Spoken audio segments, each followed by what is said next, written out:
Dear students, welcome to our YouTube channel biology by Deepak Nain. और आज हम जो बड़ा ही इंपॉर्टेंट टॉपिक डिस्कस करने जा रहे हैं वो रहेगा आपका, जैसे कि आप देख सकते हैं, चैप्टर थर्ड है। टेंथ क्लास की साइंस एनसीईआरटी बुक से चैप्टर थर्ड है वो डिस्कस करेंगे, जिसमें हम मेटल्स एंड नॉन मेटल्स की, हालांकि ये जो सेशन है फर्स्ट पार्ट रहेगा इस चैप्टर का, जिसमें हम केवल क्या डिस्कशन करेंगे, मेटल्स एंड नॉन मेटल्स की physical and chemical properties discuss करेंगे। और इसके नेक्स्ट पार्ट में हम जो अकरेंस ऑफ मेटल है, जो काफी इंपॉर्टेंट टॉपिक रह जाता है, एक्सट्रैक्शन ऑफ मेटल, वो और एक्सरसाइज क्वेश्चन है वो सेकंड पार्ट में रहेंगे। तो इस तरीके से सबसे जो फर्स्ट पार्ट रहेगा आज चैप्टर थर्ड का, वो हम डिस्कस करने जा रहे हैं। इससे पहले चैप्टर फर्स्ट और चैप्टर सेकंड है, जो हमने केमिस्ट्री के पॉइंट चैप्टर स्टार्ट किए हुए हैं, वो भी हम ऑलरेडी कंप्लीट कर चुके हैं। तो आप प्लेलिस्ट में जाके वो पार्ट भी देख सकते हैं। तो इस तरीके से हम कंप्लीट जो साइंस का सिलेबस है वो डिस्कस करेंगे, पार्ट्स में रहेंगी वीडियो। और डिटेल है आपको सीबीएसई और एचबीएसई या फिर इसके अलावा अदर स्टेट बोर्ड एग्जाम है जैसे आरबीएसई के लिए भी आपको प्रिपरेशन में काफ़ी हेल्प यहाँ पे मिलने जा रही है। तो हम स्टार्ट कर लेते हैं आज सबसे बिल्कुल बेसिक से। तो मेटल्स और नॉन मेटल्स के हम बिल्कुल जर्नल आई डिस्कस करेंगे। और इससे भी पहले आपको थोड़ा सा आइडिया इसका रह जाता है, यदि हम बात करें बिल्कुल इंट्रोडक्शन से, मेटल्स एंड नॉन मेटल्स, और ये आप एट्थ क्लास में भी पढ़ते हो, और जिसके अंदर हमारे पास क्या है, कुछ प्रॉपर्टीज होती हैं जो मेटल्स के पास यूनिक हैं और नॉन मेटल्स के पास वो प्रॉपर्टीज अब्सेंट होती हैं। तो जैसे मेटल्स हैं, मेटल्स की सबसे खास बात क्या होती है, इनकी जो सरफेस है, सरफेस या फिर जो बिल्कुल अपर लेयर है वो बिल्कुल शाइनिंग होती है, जिसकी वजह से इनके पास कौन सी प्रॉपर्टी होती है, लस्ट्रियस प्रॉपर्टी या लस्टर इनके पास प्रेजेंट होती है, चमक रहती है। जबकि यहाँ पे नॉन लस्ट्रस प्रॉपर्टी है वो शो करते हैं। या फिर बोल सकते हैं मेटल्स, नॉन मेटल्स क्या होती हैं, नॉन लस्ट्रस होती हैं। बस एक जो आयोडीन है, आयोडीन उसके सरफेस पे क्या है, एक चमक शाइनिंग सरफेस है वो जरूर देखी जाती है। लेकिन फिर भी हम बहुत सारी मेटल्स हैं वो टाइम के साथ साथ रस्टिंग हो जाती है उनके अंदर, और जिसकी वजह से शाइनिंग है वो कम होती है, वो एक अलग बात है। लेकिन यदि हम उस लेयर को, रस्टिंग वाली लेयर को, या फिर जैसे आयरन के अंदर रस्टिंग होती है, दूसरी मेटल्स के लिए हम कोरोजन वर्ड भी यूज करते हैं, उस लेयर को यदि हम हटा देते हैं तो फिर वो सरफेस ऑटोमेटिकली शाइनिंग वो निकलती है। तो इस तरीके से इनके पास प्रॉपर्टी होती है, लस्ट्रियस की चमक होती है। दूसरी बात, इनके जो मेल्टिंग एंड बॉइलिंग पॉइंट होते हैं, melting and boiling point metals के, वो क्या मिलेंगे आपको, वो जनरली हाई रहते हैं। जबकि इस केस में क्या रहेंगे, मेल्टिंग एंड बॉइलिंग पॉइंट लो होते हैं। लेकिन एक डायमंड एक ऐसा सब्सटेंस है जो क्या है, हार्डेस्ट होता है, हार्डेस्ट सब्सटेंस है, कार्बन का बना हुआ है, नॉन मेटल्स हैं। तो इसके अलावा और क्या प्रॉपर्टी हम देखते हैं मेटल्स की, इसके अंदर जो डक्टिलिटी, एक होता है मेलेबिलिटी, हालांकि ये भी डिस्कशन करने जा रहे हैं। ये आपको एट्थ लेवल के पॉइंट ऑफ व्यू से ही हम समझा रहे हैं, बेसिक इंट्रो, मेटल्स और नॉन मेटल्स के डिफरेंस। और यदि आपसे एक चीज की पूछी जाए तो सिंपली ये फिजिकल प्रॉपर्टीज ही हम डिस्कस कर रहे हैं, मेटल्स एंड नॉन मेटल्स की केमिकल भी हम आगे देखेंगे। तो डक्टिलिटी में क्या है, हम इनको क्या कर सकते हैं, वायर्स में स्ट्रेच कर सकते हैं, खींच के इनको लंबी वायर्स बनाई जा सकती है, डक्टिलिटी। और यहाँ पे जो डक्टिलिटी है वो अपसेंट होती है, डक्टिलिटी अब्सेंट, या फिर बोल सकते हैं नॉन मेटल डक्टिलिटी शो नहीं करती। मेलेबिलिटी का मतलब क्या होता है, हम इनको क्या कर सकते हैं, बीट करके, बीटन इनटू शीट्स, पतली चादरें बनाई जा सकती है, बिल्कुल थिन लेयर में हम इनको बीट कर सकते हैं। जबकि इनके अंदर भी ये जो मेलेबिलिटी है, मेलेबिलिटी वो क्या रहेगी, वो प्रॉपर्टी अब्सेंट रहती है। इसके अलावा और यदि हम बात करें मेटल्स की, थोड़ा सा हम हायर लेवल पढ़ते हैं, जैसे हम पीरियडिक टेबल पढ़ते हैं, या फिर आप 1 से 20 तक जो एलिमेंट के नंबरिंग याद रखते हो, उनके अंदर जो मेटल्स होती हैं उनकी खास बात क्या है, वो इलेक्ट्रॉन डोनेट कर सकती हैं, इलेक्ट्रॉन डोनेट कर सकती हैं। जबकि ये क्या करती हैं, इलेक्ट्रॉन को रिसीव करती हैं। इसके बारे में भी हम पढ़ेंगे आज इस टॉपिक के अंदर ही, इस सेशन के अंदर ही, इलेक्ट्रॉन डोनेशन, मतलब ये इलेक्ट्रॉन छोड़ सकती हैं, और इलेक्ट्रॉन छोड़ के क्या शो कर लेती हैं, ये इलेक्ट्रो पॉजिटिव होती हैं, इलेक्ट्रो पॉजिटिव इन नेचर। जबकि ये क्या मिलेंगे आपको, इलेक्ट्रो नेगेटिव, लिख देता हूं, इलेक्ट्रो नेगेटिव होती हैं ये नेचर में। मतलब इलेक्ट्रॉन रिसीव करके इनके ऊपर नेगेटिव चार्ज है वो आ जाता है। इसके अलावा यदि हम बात करें कंडक्टिविटी की या कंडक्टर्स की, और कंडक्टर किसकी, मेटल्स होती हैं जो हमारी हीट एंड इलेक्ट्रिसिटी की गुड कंडक्टर होती हैं, जबकि यहाँ पे जो कंडक्टिविटी वाला गुण है, कंडक्टिविटी, वो क्या है, absent होती है, कंडक्टर्स नहीं होती। वैसे ग्रेफाइट होता है जो, ग्रेफाइट वो गुड कंडक्टर होता है, कार्बन का ही एक एलोट्रोप होता है, जैसे डायमंड है ना, कार्बन का ही एक एलोट्रोप है डायमंड और ग्रेफाइट। और यहाँ पे हम सिंपली ये समझेंगे कि जो हमारी जो ग्रेफाइट है ये एक्सेप्शन है, और डायमंड भी यहाँ पे एक एक्सेप्शन था इसका हार्डनेस का। तो और बात करें यानी कि अकरेंस की, अकरेंस की, तो जो हमारी मेटल्स हैं खासकर ये सॉलिड फॉर्म में ज़्यादा मिलती हैं, सॉलिड फॉर्म में मिलेंगी। इसके अलावा एक मरकरी जो मेटल है वो आपको लिक्विड में जरूर मिल जाती है, लेकिन ज़्यादातर ये सॉलिड में। लेकिन ये किस में मिलेंगी, इनकी यदि हम अकरेंस की बात करें, ये आपको 3 स्टेट्स ऑफ मैटर, ये आपकी सॉलिड में मिल सकती हैं, लिक्विड में मिल सकती हैं और गैसियस स्टेट में भी मिल सकती हैं। इसके अलावा और क्या पॉइंट हम जो डिस्कस कर सकते हैं, इनके पास एक प्रॉपर्टी और होती है सोनोरस। सोनोरस मतलब ये क्या कर सकती हैं, साउंड प्रोड्यूस करती हैं जब भी इनको स्ट्राइक करते हैं हम। और ये सोनोरस की प्रॉपर्टी यहाँ पे अब्सेंट होती है, सोनोरस की जो प्रॉपर्टी है वो अब्सेंट है, वो नहीं मिलेगी। तो इस तरीके से हम देख सकते हैं काफ़ी ऐसे पॉइंट हमने डिस्कस कर लिए हैं जो आपको इस चैप्टर को आगे समझने में मदद करेंगे। ये बेसिक्स हैं, मेटल और नॉन मेटल के बारे में आपको जनरल आइडिया ये रहना चाहिए कि उनकी जो फिजिकल प्रॉपर्टीज होती हैं बाहर से देख के जो भी हम चीज़ें उनको बता पाते हैं, उसके बेस पे हम उनको डिस्टिंग्विश करते हैं, डिफरेंशिएट करते हैं। और क्या होती हैं ये मेटल और नॉन मेटल, ये हमारी एलिमेंट 9th क्लास में पढ़ते थे, एलिमेंट प्योरेस्ट फॉर्म में जब एटम्स पाए जाते हैं उनके दो प्रकार होते हैं, मेटल एंड नॉन मेटल, दो प्रकार के एलिमेंट होते हैं। इसके अलावा एलिमेंट में एक मेटलोइड भी होता है, मेटलोइड। और मेटलोइड क्या होते हैं, जो दोनों की प्रॉपर्टी शो करते हैं, मेटलिक भी और नॉन मेटलिक भी। तो ये एलिमेंट की ही फॉर्म होती हैं जो हम 9th में पढ़ते थे। इसके अलावा यहाँ पे जो बेसिक आइडिया रहा है वो किसका है आपका, वो मेटल्स एंड नॉन मेटल्स का है। अब हम चैप्टर की स्टार्टिंग कर लेते हैं। मेटल्स ये अभी डिस्कशन किया है, लेकिन आपको जैसा बताया गया है कि इन सेशंस में हम सबसे खास बात क्या है, बुक के अंदर जो आपको डायग्राम दिए हुए हैं उनको बड़ा अच्छे ढंग से डिस्कस करेंगे, क्योंकि डायग्राम ही आपसे पेपर में एज इट इज पूछ लिया जाता है। और उससे रिलेटेड हो सकता है आपसे कोई कॉन्सेप्ट पूछ लिया जाए कि ये डायग्राम क्या रिप्रेजेंट कर रहा है, क्या प्रॉपर्टी शो कर रहा है, मेटल्स की किस प्रॉपर्टी के बारे में बता रहा है।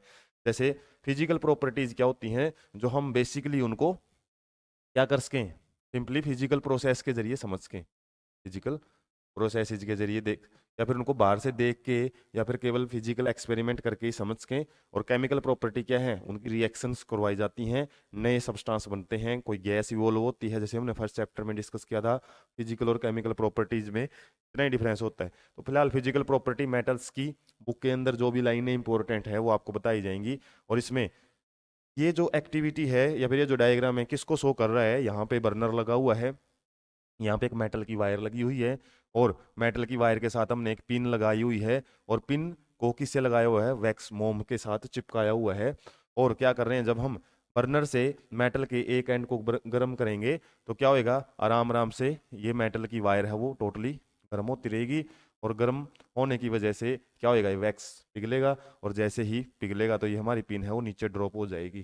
तो वैक्स के पास जो हीट आई है ना, जिसकी वजह से वो मेल्ट हुआ है, वो किसके जरिए आई है, मेटल्स के जरिए। तो इस एक्टिविटी से क्या शो कर सकते हैं हम, या फिर क्या रिप्रेजेंटेशन यहाँ पे पूछी हुई है, simply metals are good conductor, good conductor of heat, heat की गुड कंडक्टर होती है।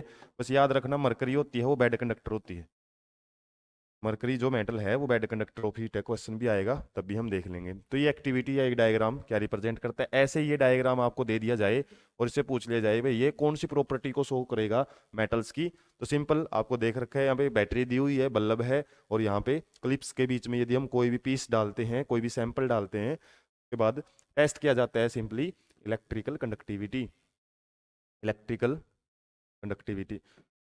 और इलेक्ट्रिकल कंडक्टिविटी की कौन शो करती हैं, मेटल्स ही शो करेंगी, नॉन मेटल्स के पास ये जो प्रॉपर्टी है वो अब्सेंट होती है। तो अब देख लेते हैं हम कुछ यूनिक बातें जो आपसे एग्जाम में पूछी जा सकती हैं। एनसीईआरटी की ही लाइनें हैं, एज इट इज उठाई हुई हैं, बस आप कई बार उनको मिस कर जाते हो। The ability of metals to be drawn into thin wires is called ductility. अभी बताया था आपको, जिससे उनको स्ट्रेच करके हम वायर्स में कन्वर्ट कर सकें, तो उस प्रॉपर्टी को डक्टिलिटी बोलते हैं। और यहाँ पे गोल्ड की बड़ी इंपॉर्टेंट बात दी हुई है, गोल्ड सबसे मोस्ट डक्टाइल मेटल है। ऑप्शन टाइप में आ सकते हैं ये क्वेश्चन, या फिर आपके जैसे सीबीएसई, इसमें आरबीएसई में फिल इन द ब्लैंक्स आते हैं, वहां पे आती है ये सबसे ज्यादा डक्टाइल मेटल कौन सी है, गोल्ड है। और गोल्ड इतनी ज्यादा डक्टाइल है, किसके बारे में यहाँ पे दिया भी हुआ है, क्या बात, 2 किलोमीटर लेंथ की एक वायर है, वो खींची जा सकती है कितने से, 1 ग्राम गोल्ड से। 1 ग्राम सोने से हम 2 किलोमीटर लंबी वायर को खींच सकते हैं, टूटेगी नहीं है वो, इतनी लंबी खींची चली जाती है। इसलिए गोल्ड सबसे ज्यादा क्या है, हमारा मोस्ट डक्टाइल मेटल। 1 नंबर के क्वेश्चन आपके ज्यादातर कवर होंगे यहाँ से। उसके बाद एक बताया था आपको कि शाइनिंग सरफेस होती है इसकी, सबसे फिजिकल प्रॉपर्टी में हम सबसे पहला पॉइंट डिस्कस किया था, उस प्रॉपर्टी को मेटेलिक लस्टर भी बोलते हैं, या लस्ट्रस प्रॉपर्टी बोला जाता है। और मेटल्स के पास क्या है, ये प्रॉपर्टी प्रेजेंट होती है। इसके अलावा इस एक्टिविटी में क्या डिस्कशन किया हुआ है, गुड कंडक्टिविटी हमने डिस्कस कर लिया, हीट की। और जब यहाँ पे दिया हुआ है देखो, lead and mercury are the comparatively poor conductor of heat, ये बड़े इंपॉर्टेंट ऐसे ही पॉइंट आपको एग्जाम में मिलते हैं जिसको आप मिस करते हुए चलते हो। तो ऐसे ऐसे पॉइंट ही आपको समझाया हुआ है। और यहाँ पे देखो लिखा हुआ है, best conductor of heat are silver and copper. सबसे ज्यादा सिल्वर और कॉपर क्या करते हैं, गुड कंडक्टर होते हैं इलेक्ट्रिसिटी के। ये कॉपर की वायर हम ज्यादातर इलेक्ट्रिक इक्विपमेंट्स में ज्यादातर देखते हैं। सिल्वर की वायर्स भी यूज होती हैं, लेकिन वो बहुत ही ज्यादा कॉस्टली होने की वजह से कुछ स्पेसिफिक पर्पज के लिए ही यूज की जाती हैं। सिल्वर महंगा होता है इस वजह से, तो ज्यादातर हम कॉपर की वायर यूज करते हैं क्योंकि बेस्ट कंडक्टर में आते हैं। जबकि यदि बात करें लेड और मरकरी, पीबी और एचजी, ये आपके पुअर कंडक्टर्स रहेंगे हीट के। इसके अलावा इनके बहुत ज़्यादा क्या होते हैं, मेल्टिंग पॉइंट्स भी होते हैं, पिघलती नहीं है इजिली मेटल्स, बड़े ज़्यादा टेम्परेचर पे इनको हीट करेंगे तब पिघलती है। यही कारण है कि ज़्यादातर मेटल्स हैं वो किस फॉर्म में पाई जाती हैं, सॉलिड स्टेट में। लेकिन एक गैलियम मेटल होती है ना, जो गैलियम, उसका मेल्टिंग पॉइंट क्या होता है, बहुत कम होता है, उसको हथेली पे ही रखते ही वो पिघल जाती है। वरना 25 डिग्री सेल्सियस रूम टेम्परेचर पे रखेंगे तो वो सॉलिड रहेगी। हथेली पे रखते ही क्या हुआ, हथेली पे हमारी जो हीट है, बॉडी की हीट कितनी है, 37 डिग्री सेल्सियस, उसको गर्म करके पिघला देती है। मरकरी एक ऐसी मेटल है जो कि लिक्विड स्टेट में ही मिलती है, रूम टेम्परेचर हो चाहे, इसके द्वारा तो हम क्या करते हैं, टेम्परेचर मेजर भी करते हैं थर्मोमीटर्स के अंदर। तो ये सॉलिड फॉर्म में नहीं होती है, तो लिक्विड फॉर्म में ही रहती है। गैलियम आपकी 25 डिग्री सेल्सियस पे सॉलिड में मिलेगी, लेकिन हथेली पे रख के, ऐसा कुछ क्वेश्चन आ जाता है, हथेली पे रखने से कौन सी मेटल पिघल जाती है, गैलियम। हालांकि हम इसमें पढ़ेंगे भी। तो ये रहेगा शुरुआत का डिस्कशन, बिल्कुल बेसिक हमने पढ़ा है फिजिकल प्रॉपर्टी। उसके बाद नेक्स्ट नॉन मेटल्स की कुछ प्रॉपर्टी हैं, हालांकि डिस्कस कर ही चुके हैं। क्या क्या होता है, ज़्यादातर इनके पास नॉन डक्टिलिटी, डक्टिलिटी मीन्स इनको वायर्स में नहीं खींच सकते, मेलिबिलिटी, ये सारे जो वर्ड आएंगे ये सारे नॉन के ही हैं।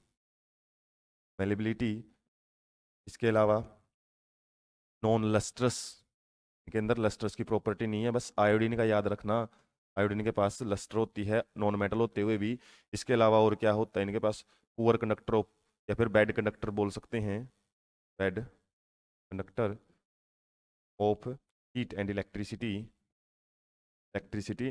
बस इसका एक्सेप्शन क्या आता है, ग्रेफाइट आपको बताया है। इसके अलावा क्या होते हैं, ये पुअर या फिर low melting and boiling point बोल सकते हैं हम,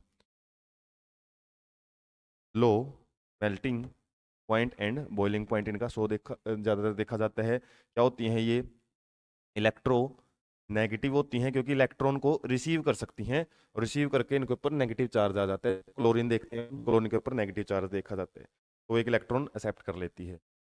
ऐसी ही प्रॉपर्टी हमने काफ़ी अभी डिस्कस की भी थी, वहां से भी आप समझ सकते हो। बस कुछ बातें हैं जो वही एनसीईआरटी की। The most non metals produce acidic oxide, ज़्यादातर ये केमिकल प्रॉपर्टी हालांकि इसकी, जो नॉन मेटल को हम गर्म करते हैं, जैसे कार्बन को जलाते हैं, नाइट्रोजन को ऑक्सीजन के प्रेजेंस में जलाते हैं, तो क्या बनते हैं, जो भी ऑक्साइड बनेंगे, एसिड बेस और साल्ट में भी हमने डिस्कस किया था, मेटल के जो ऑक्साइड होते हैं वो बेसिक इन नेचर होते हैं मेटल के, और जब नॉन मेटल के ऑक्साइड की बात करें वो एसिडिक इन नेचर होते हैं। ये केमिकल प्रॉपर्टी होती है हालांकि, और वाटर के अंदर इजीली डिजोल्व हो जाते हैं, जबकि ऑन द अदर हैंड वही बात लिख रखी है बेसिक इनऑक्साइड। ऐसे ऐसे क्वेश्चन आपको 1 मार्क में ज़्यादा पूछ लिए जाते हैं। इसलिए यहाँ पे ये जो स्क्रीनशॉट्स दिखाने का मकसद यही है कि ये बड़े इंपॉर्टेंट पॉइंट हो जाते हैं। तो अब हम एक्सेप्शन देख लेते हैं। 2 मार्क्स में आपसे क्वेश्चन पूछा जा सकता है बोर्ड एग्जाम में कि क्या क्या एक्सेप्शंस मेटल और नॉन मेटल में पाए जाते हैं। एक्सेप्शंस क्या होते हैं? एक्सेप्शन सिंपली जो रूल ब्रेकर भी इनको बोला जाता है, रूल ब्रेकर। कुछ ऐसे सब्सटेंस जो दूसरों के रूल के हिसाब से ना चलें, कुछ ऐसे यूनिकनेस उनके अंदर दिखाई दे। जैसे मेटल्स की हम खास बात पढ़ते हैं कि ये सॉलिड फॉर्म में मिलती हैं मेटल्स, लेकिन जो मरकरी है वो किस में मिलेगा? मरकरी, इसने लिखा हुआ है metals, all metal except mercury. Mercury के अलावा वो सॉलिड में होते हैं, लेकिन मरकरी किस में है? लिक्विड स्टेट में मिलता है। और इसके अलावा मेटल्स के ज़्यादातर क्या होते हैं? High melting and boiling point. ये गैलियम का पॉइंट आ चुका है, गैलियम एंड सीजियम। ये क्या है? वेरी लो मेल्टिंग पॉइंट्स इनका होता है, जिनकी वजह से क्या होती हैं? Will melt if you keep them on your palm. हथेली पर रखते ही पिघल जाती हैं। एक्सेप्शन यही है, गैलियम लिक्विड स्टेट में, ये फर्स्ट एक्सेप्शन आप लिख सकते हो। इसके अलावा दूसरा एक्सेप्शन गैलियम और केजीएम का आ गया, जो क्या करता है? जो सीजियम या फिर केजीएम, आप सीजियम ही बोलेंगे। सीजियम क्या है? ये low melting and low boiling point इनका काफ़ी कम होता है, जिसकी वजह से जल्दी पिघल जाते हैं। इसके अलावा आयोडीन के बारे में भी डिस्कशन करते आ रहे हैं हम, तीसरी बार डिस्कशन कर रहे हैं। ये लस्ट्रस होती है, वरना नॉन मेटल्स क्या होती हैं? Non lustrous.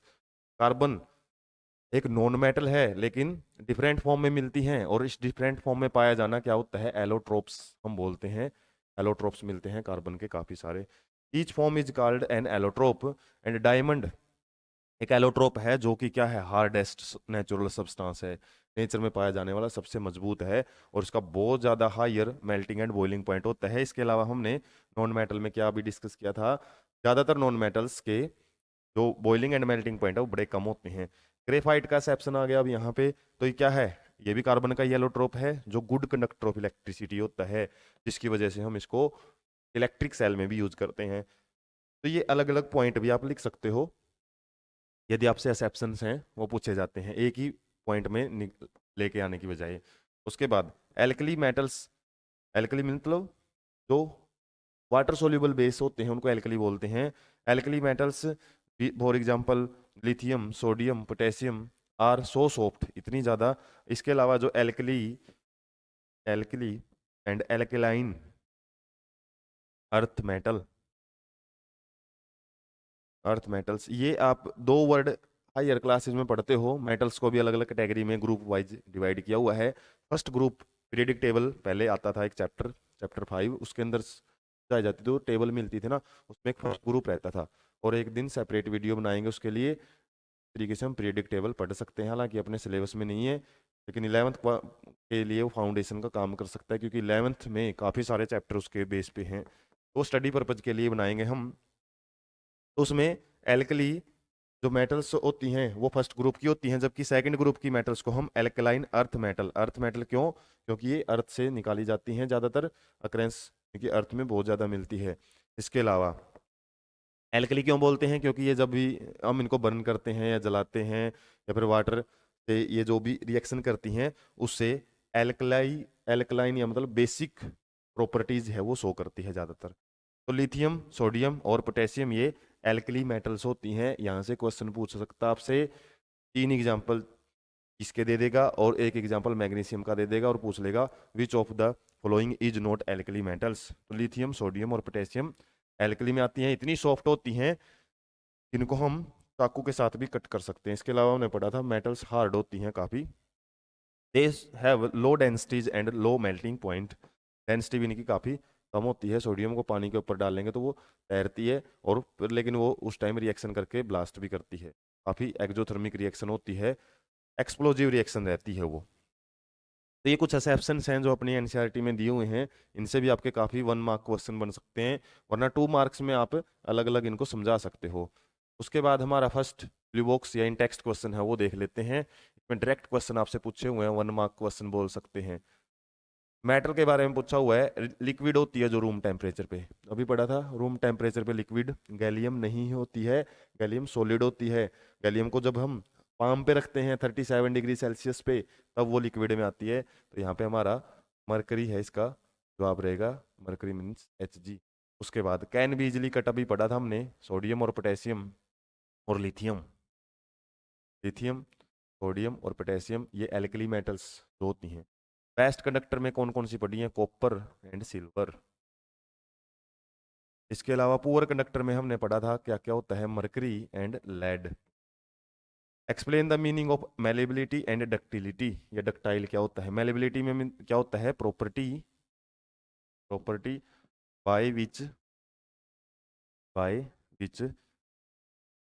Metals can be beaten into thin sheets. Thin sheets में जब उनको बीट करके थोड़े से पीट पीट के उनको पतला बनाया जा सके, उस प्रॉपर्टी को मेलेबिलिटी बोलते हैं। और डक्टिलिटी तो बोलेंगे, डक्टिलिटी में प्रॉपर्टी होती है, property by which metals can B drawn into wires. जब उनको खींच के हम क्या कर सकते हैं? वायर्स बना सकते हैं, उस प्रॉपर्टी को डक्टिलिटी या डक्टाइल नेचर बोला जाता है। नेक्स्ट देख लेते हैं chemical properties of metal. Metal की केमिकल प्रॉपर्टी देख लेते हैं, और सबसे पहले क्या रहेगा? मेटल्स कैसे रिएक्शन करती हैं एयर के साथ? और सिंपली मेटल्स को यदि एयर मिलती है, ऑक्सीजन मिलती है, तो ऑक्सीडेशन हो जाता है मेटल्स का, और क्या बनाती है? मेनली ऑक्साइड बनाती है। और ऑक्साइड कैसे बनाती है? इसकी जो वैलेंसी होती है मेटल की, वो इसके पाँव में चली जाती है, और ऑक्सीजन की जो वैलेंसी है वो मेनली 2 ही रहती है, वो इसके मेटल के पाँव में चली जाएगी। मतलब एक प्रकार से वैलेंसी एक्सचेंज करके कंपाउंड बनाते हैं। 10th लेवल पे आप इतना याद रख सकते हो। तो इसमें है एग्जाम्पल्स, और एनसीईआरटी की जो लाइन है वहां से आपके क्वेश्चन बनेंगे काफी सारे।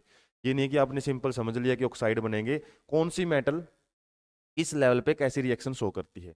जैसे इसमें दिया हुआ है, ज्यादातर मेटल्स हैं वो कंबाइन करके मेटल ऑक्साइड बनाते हैं, और मेटल ऑक्साइड क्या होते हैं? मेनली बेसिक इन नेचर होते हैं, बेसिक प्रॉपर्टी शो करते हैं ये। जैसे कि कॉपर का एग्जांपल इसमें दिया हुआ है, और यहाँ से ये रिएक्शन बढ़िया आपसे पूछी जाती है।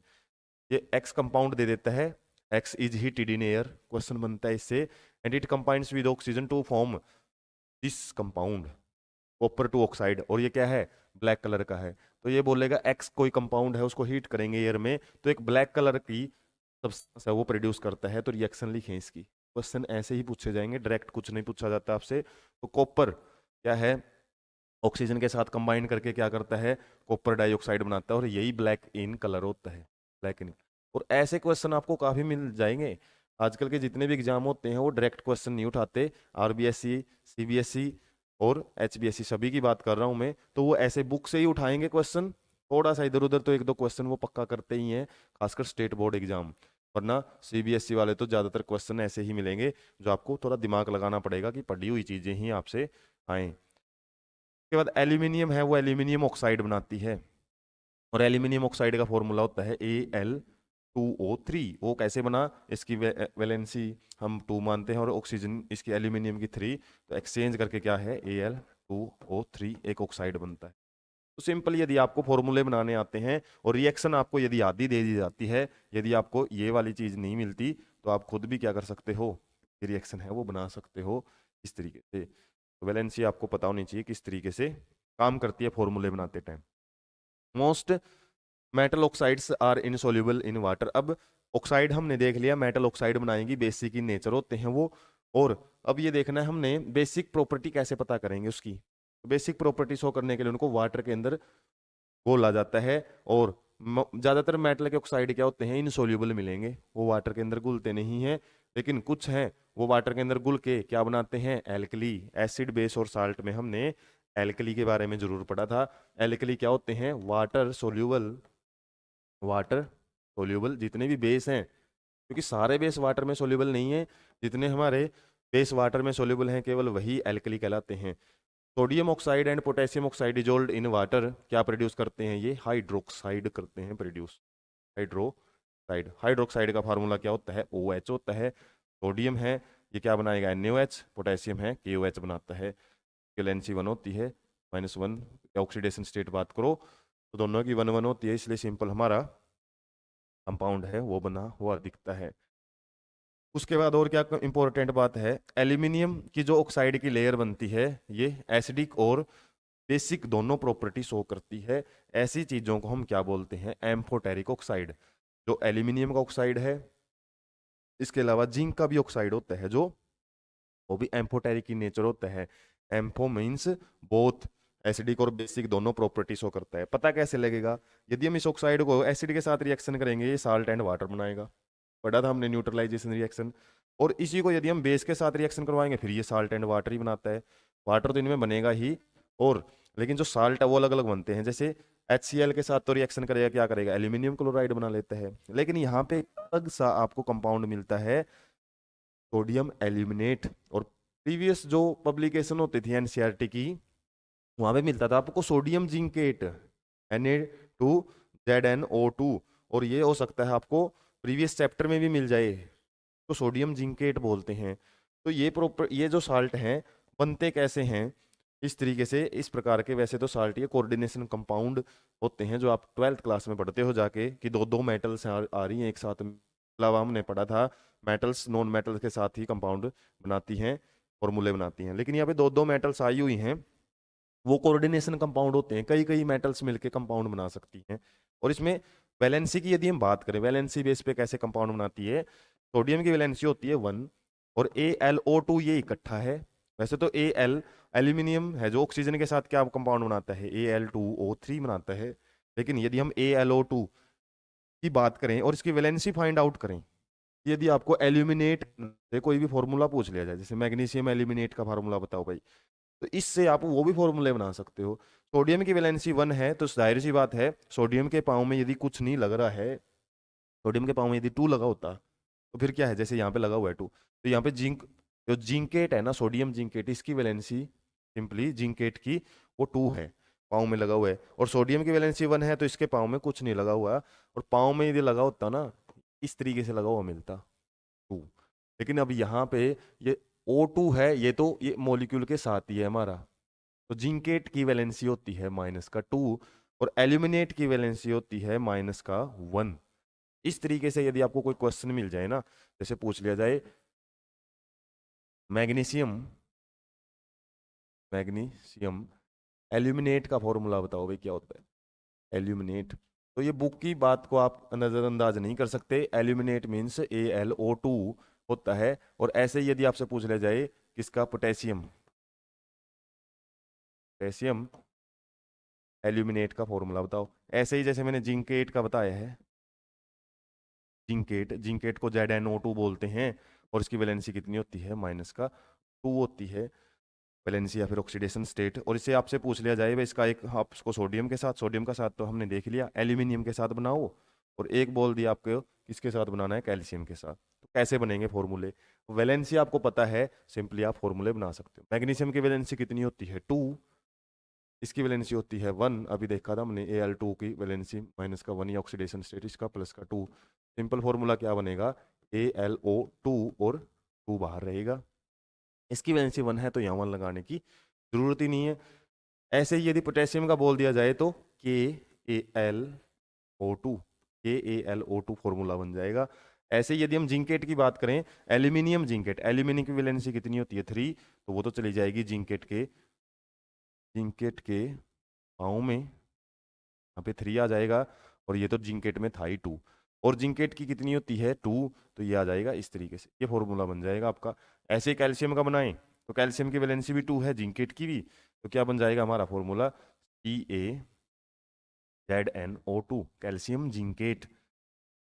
इस तरीके से फॉर्मूले बनते हैं, आप फॉर्मूला देख के भी वैलेंसी फाइंड आउट कर सकते हो।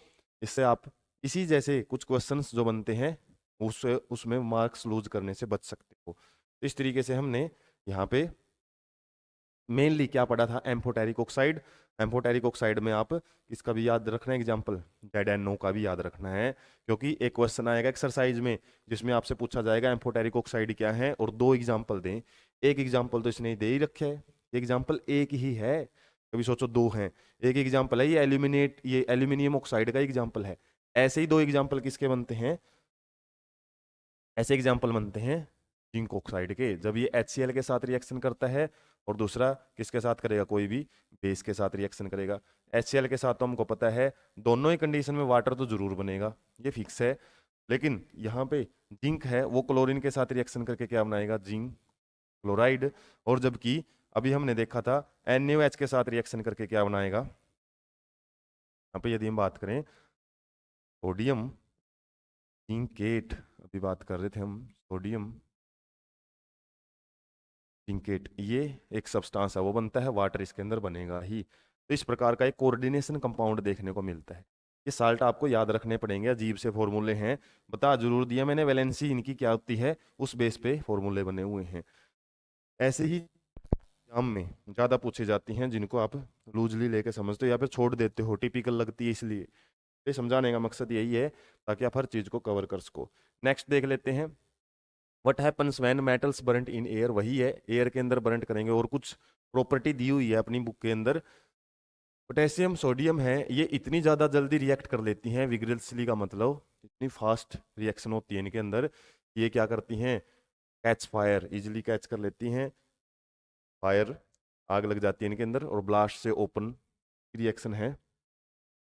नॉर्मल आप यदि इनको रख देते हो एयर के अंदर तो ये क्या करेंगी, काफ़ी विग्रसली रिएक्शन कर लेती हैं। इसलिए इनको बचाने के लिए हम क्या करते हैं, एक्सीडेंटल फायर ना हो उसके लिए इनको इमर्ज्ड डुबो के रखा जाता है, किसमें, कैरोसिन ऑयल में। किसको, पोटेशियम और सोडियम को, लैब के अंदर भी इनको एक ऑयल के अंदर ही डुबो के रखते हैं। और नॉर्मल टेम्परेचर पे भी ये metals such as magnesium, aluminium, zinc, lead are covered with thin layer of oxide.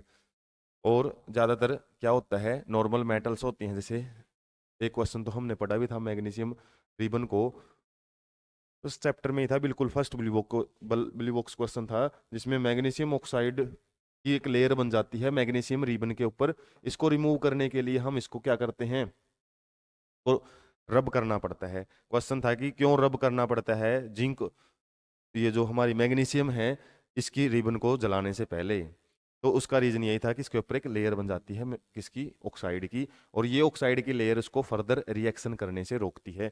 तो यहाँ पे क्या बोला हुआ आपसे, कुछ मेटल्स हैं जैसे मैग्नीशियम, एल्यूमिनियम, जिंक, लेड, इनके ऊपर एक थिन लेयर बन जाती है ऑक्साइड की, और इस प्रोसेस को हम क्या पढ़ते हैं, एनोडाइजिंग भी पढ़ते हैं एल्यूमिनियम के केस में। Iron does not burn on heating but iron feelings Burns vigorously when sprinkled in the flame. Sprinkled का मतलब क्या होता है, जैसे कोई फ्लेम वगैरह है बर्नर की और उसके ऊपर हम आयरन के पाउडर बना के छिड़के, स्प्रिंकल मतलब एक प्रकार से छिड़कना होता है, और आयरन फीलिंग्स का मतलब छिलके से टाइप में, पतले पतले छिलके यदि इसके ऊपर हम क्या करेंगे, डालेंगे तो वो आग पकड़ लेता है। वरना आयरन को वैसे ही डंडी को किसी को आग में रखोगे तो वो गर्म होकर लाल हो जाता है, क्या नहीं होता, जलेगा नहीं। तो जलाने के लिए हम उसको क्या करना पड़ता है, स्प्रिंकल करना पड़ता है, छिड़कना पड़ता है उसके ऊपर। Copper does not burn but the hot metal is coated with A black coloured layer, अभी पढ़ा था हमने, कॉपर डाई ऑक्साइड है वो बनता है। कॉपर की ऑक्सीडेशन स्टेट 2 हो सकती है, कॉपर 1 ये ऐसे भी शो किया जाता है, कॉपर 2 ऐसे भी दिखा देते हैं। इस स्टेट को क्या बोलते हैं, मरक्यूरिक, और इसको क्या बोलते हैं, मरक्यूरस। मर सॉरी, ये आपको के बारे में बता दिया, मरकरी के बारे में बता दिया मैंने। ये कॉपर के बारे में यदि हम बात करें, कॉपर के नाम क्या आते हैं, छोटी ऑक्सीडेशन स्टेट को क्यूप्रस बोला जाता है, और इसको क्या बोलते हैं, क्यूप्रिक बोलते हैं, क्यूप्रिक। तो क्यूप्रिक ऑक्साइड हम बोल सकते हैं यहाँ पे बनता है। सिल्वर और गोल्ड है वो बिल्कुल ही रिएक्ट नहीं करते ऑक्सीजन पे एट हाई टेम्परेचर, यदि उनको ज़्यादा टेम्परेचर भी दे देंगे तब भी। इस पैसेज में सिंपल आपको 3 बातें दी हुई है। फर्स्ट क्या है, पोटेशियम सोडियम वगैरह है, ये नॉर्मल टेम्परेचर पे भी एयर के साथ रिएक्शन करके आग पकड़ सकती हैं, इसलिए इनको केरोसिन ऑयल में रखा जाता है। एल्यूमिनियम, जिंक और लेड और इसके अलावा मैग्नीशियम, ये नॉर्मल टेम्परेचर पे ऑक्सीजन के साथ रिएक्ट करके एक थिन लेयर बना लेती हैं, जिसकी वजह से ये फर्दर रिएक्शन करने से बच जाती हैं। उसी के बारे में एक ऑरेंज कलर का पैसेज दिया हुआ है, डू यू नो के नाम से। एनोडाइजिंग प्रोसेस होती है ये, जिसमें एक लेयर बन जाती है, थिक ऑक्साइड लेयर, खासकर एल्यूमिनियम के केस में, जो उसको फर्दर डिग्रेड होने से बचाती है, आगे उसको खराब नहीं होने देती है ये लेयर। तो एक प्रकार का प्रिवेंशन ही है, अपने आप ही प्रिवेंट करती है मेटल्स अपने आप को बचाने के लिए, किसके, ऑक्सीजन की रिएक्शन से, ताकि ज़्यादा डैमेज ना हो उसके वो मेटल हमारी। उसके बाद तीसरी बात क्या थी इसमें, आयरन की। आयरन क्या है, वैसे तो जलता नहीं है, लेकिन आयरन की फीलिंग्स के जो बिल्कुल छिलके हैं उसको हम क्या करेंगे, आग के ऊपर डालेंगे, स्प्रिंकल करेंगे तो वो तब आग पकड़ लेता है। कॉपर है, कॉपर जलता नहीं है, लेकिन कॉपर के ऊपर यदि हम, कॉपर की खास बात है हॉट कंडीशन में गर्म करके कॉपर को ऐसे रख देते हैं तो वो किस कलर का पड़ जाता है, ब्लैक कलर का। कॉपर डाई, कॉपर, या फिर हम बोल सकते हैं क्यूप्रिक ऑक्साइड हम बोल सकते हैं। सेकंड का मतलब है टू ऑक्सीडेशन स्टेट या फिर टू वैलेंसी शो की हुई है इसने। सिल्वर और गोल्ड क्या है, वो रिएक्ट ही नहीं करते हैं। एनोडाइजिंग के बारे में दिया हुआ है, एल्यूमिनियम के ऊपर एक थिन ऑक्साइड लेयर बनती है जब एयर के अंदर छोड़ देते हैं, और ये लेयर क्या करती है, रेजिस्टेंस क्रिएट करती है, आगे कोरोजन नहीं होने देती है। कोरोजन हमने पढ़ा था चैप्टर में, जिसके द्वारा जो मेटल्स हैं वो क्या करेंगी, डिग्रेड होती रहती हैं कोरोजन की वजह से। लेकिन एनोडाइजिंग प्रोसेस में क्या होएगा हमारा, सिंपली मेटल्स आगे कोरोजन से बच जाती हैं, और इसी की वजह से ऑक्साइड लेयर थिकर हो जाती है। और इसमें सबसे इंपॉर्टेंट बात क्या है, आपसे क्वेश्चन कई बार पूछ लिया जाता है, simply during the anodising a clean aluminium article is made the anode and electrolyzed with the dilute sulfuric acid and the oxygen gas evolved at the anode react with the aluminium। ये पूछ, ये process explain की हुई है। Anodising में हम क्या करते हैं, एनोड और कैथोड वर्ड से ही पता लग रहा है, एक बैटरी के अंदर इनको, बैटरी को कनेक्ट किया जाता है एक इलेक्ट्रिक सेल के अंदर, और इसमें क्या करते हैं हम, एल्यूमिनियम आर्टिकल को एनोड बनाया जाता है और सॉल्यूशन में रख दिया जाता है इसके, डाइल्यूट सल्फ्यूरिक एसिड के। और डाइल्यूट सल्फ्यूरिक के साथ जब रिएक्शन करता है तो इसमें से जो ऑक्सीजन गैस निकलती है, तो वो ऑक्सीजन गैस एनोड पे इकट्ठी होएगी, और इससे क्या है, एल्यूमिनियम के ऊपर एक थिक प्रोटेक्टिव लेयर है वो बन जाती है इसकी, ऑक्साइड की, एल्यूमिनियम ऑक्साइड की। और इस ऑक्साइड की लेयर से क्या है, can be dyed easily to give aluminium articles an attractive finish. Aluminium मतलब जो बर्तन वगैरह हैं, कोई अलग ऑब्जेक्ट्स हैं, उनको हम डाई करके उस पर अच्छी लुक है किसी भी कलर का उसको बना सकते हैं। और क्वेश्चन आपका कैसे बनता है कि एल्यूमिनियम बड़ी रिएक्टिव मेटल होती है, ये ऑक्सीजन के साथ रिएक्ट कर लेती है, फिर भी हम इसको बर्तन बनाने में या फिर जो हमारे कुकिंग टेंसिल्स हैं उनको बनाने में यूज करते हैं। उसका रीजन यही है कि इसके ऊपर थिक ऑक्साइड लेयर बनी हुई है, ऑक्साइड लेयर बनी है, जिसकी वजह से फर्दर रिएक्शन नहीं कर पाएगा, तो हम इजिली इसमें क्या है, बर्तन वगैरह में जो खाना है वो बना सकते हैं। तो एनोडाइजिंग का बड़ा इंपॉर्टेंट यहाँ पे दिया हुआ है, एनोडाइजिंग करते कैसे हैं, ये प्रोसेस यहाँ से शुरू होती है ड्यूरिंग से और फिनिश तक। आप डाई की बात दी हुई है, लेकिन यहाँ पे आप इतना भी लिख सकते हो एनोडाइजिंग प्रोसेस होती कैसे है। डेफिनेशन पूछे तो केवल ये रखो कि ऑक्साइड की लेयर का जमना ही एनो क्या बोलते हैं, एनोडाइजिंग बोलते हैं। और इसका इंपॉर्टेंस ज़्यादा पूछी जाती है कि ये आगे क्या करती है, फिर कोई भी कोरोजन है वो फर्दर कोरोजन नहीं होने देती है हमारी एल्यूमिनियम के ऊपर। एल्यूमिनियम से रिलेटेड ज़्यादा डिस्कस। उसके बाद हम पढ़ लेते हैं मेटल वाटर के साथ कैसे रिएक्ट करती हैं। और मेटल वाटर के साथ रिएक्ट करके मेनली क्या करती हैं, मेटल के ऑक्साइड भी बना सकती हैं। और मेटल के ऑक्साइड यदि हम फिर वाटर के साथ रिएक्शन करवाएंगे तो मेटल के हाइड्रोक्साइड भी बन जाते हैं, और हाइड्रोजन गैस है वो रिलीज कर देती है। यहाँ पे हमने समझना है पोटेशियम और सोडियम ऐसी मेटल्स हैं जो कि कोल्ड वाटर के साथ भी, ठंडे पानी के साथ भी रिएक्शन करके क्या कर सकती हैं, इनके हाइड्रोक्साइड बना सकती हैं। ये हमने मेन बातें याद रखनी है। बेसिक सा तो पता है हाइड्रोक्साइड बनेगा, यहाँ पे सिंपल सी बात है। लेकिन कोल्ड के साथ कौन करेगा, उसके बाद यहाँ पे जो रिएक्शन है बहुत ज़्यादा क्या है, विग्रेसली है, आग पकड़ लेती है, क्योंकि हाइड्रोजन है ना इसके अंदर जो रिलीज होती है उसकी वजह से ये आग पकड़ती है। और लेकिन यहाँ पे क्या है, कैल्शियम के साथ यदि हम रिएक्शन करवाएंगे ठंडे पानी के साथ या नॉर्मल वाटर के साथ, उसमें आग नहीं पकड़ता है, बस वो गर्म जरूर हो जाता है। कैल्शियम की वाटर के साथ करवाएंगे, कैल्शियम हाइड्रोक्साइड बनता है जिसको स्लैक्ड लाइम भी बोलते हैं, और हाइड्रोजन गैस निकलती जरूर है, लेकिन यहाँ पे इतनी हीट पैदा नहीं होती है जो एक इग्निशन का काम करें। हीट यदि ज़्यादा कर दें हम किसी भी ऑब्जेक्ट की तो वो आग पकड़ता है। तो ज़रूरी नहीं है कि उसको आग पकड़ाने के लिए हमको क्या करना पड़ेगा, कोई भी जैसे माचिस वगैरह से उसको आग लगाएंगे तब पकड़ेगा वो। यदि उसका हम टेम्परेचर नॉर्मली इंक्रीज भी कर देते हैं ना, तब भी वो क्या करता है, इग्निशन टेम्परेचर पढ़ते थे हम, कम्बस्टन वाला एक चैप्टर आता था 7th क्लास में, शायद 8th में भी आता था, तो वहाँ पे इग्निशन टेम्परेचर का रोल है। तो यहाँ पे जो हीट एनर्जी निकलती है वो इतनी नहीं होती कि जिसकी वजह से हाइड्रोजन आग पकड़ सके, इसलिए लेस वोलेंटली होती है, इतनी ज़्यादा क्या है वो आग वगैरह है वो नहीं पकड़ सकती। इसके अलावा जैसे ही कैल्शियम बनेगा इसमें, वो क्या है, फ्लोट करना शुरू कर देता है। ये कुछ नॉर्मल फिजिकल प्रॉपर्टी दी हुई है। और इसके साथ में बबल्स बनते हैं इसमें हाइड्रोजन गैस के, और वो कहाँ पे चिपक जाते हैं, stick to the surface of metal. Calcium है ना, इसमें पूछ लिया जाए तो कैल्शियम फ्लोट करना क्यों शुरू कर देती है, कैल्शियम इसलिए क्योंकि जो हाइड्रोजन गैस के बबल्स है ना वो इस मेटल्स के साथ चिपक जाते हैं, और चिपकने से क्या है, इसको लाइट कर देते हैं, और ये तैरना शुरू कर देती है, जैसे हम वाटर के इसको मिलाते हैं। उसके बाद मैग्नीशियम है वो कोल्ड वाटर के साथ रिएक्शन नहीं करती, इसको रिएक्शन करने के लिए हॉट वाटर की जरूरत पड़ेगी, या फिर हम बोल सकते हैं गर्म पानी यदि इसको मिलेगा तो मैग्नीशियम हाइड्रोक्साइड बनाती है। हॉट वाटर की बात है, वाटर है अभी भी लिक्विड स्टेट में ही। लेकिन कुछ मेटल ऐसे हैं जैसे एल्यूमिनियम, आयरन और जिंक, ये आपका ना तो कोल्ड के साथ ना ये हॉट वाटर के साथ रिएक्ट कर सकती, ये आपकी किसके साथ रिएक्ट करती हैं, वेपर फॉर्म के साथ। और जो ये एक्टिविटी दी हुई है, इसी को रिप्रेजेंट किया हुआ है, ये क्या शो कर रहा है आपका, उन मेटल्स को शो कर रहा है, metals which react with steam, जो वाम्प के साथ रिएक्शन करे। तो यहाँ पे देखा हमने सबसे पहले सिंपल कुछ ऐसी मेटल्स थी जो कोल्ड वाटर के साथ भी इजीली रिएक्शन कर लेती है, विगरस रिएक्शन है। यहाँ पे नॉन विगरस रिएक्शन है, इतनी ज़्यादा वोलेंट रिएक्शन नहीं होती। यहाँ पे हमने देखा फिर कोल्ड से काम नहीं चलेगा, यहाँ पे क्या है, हॉट वाटर की जरूरत है, किसके केस में, मैग्नीशियम के केस में।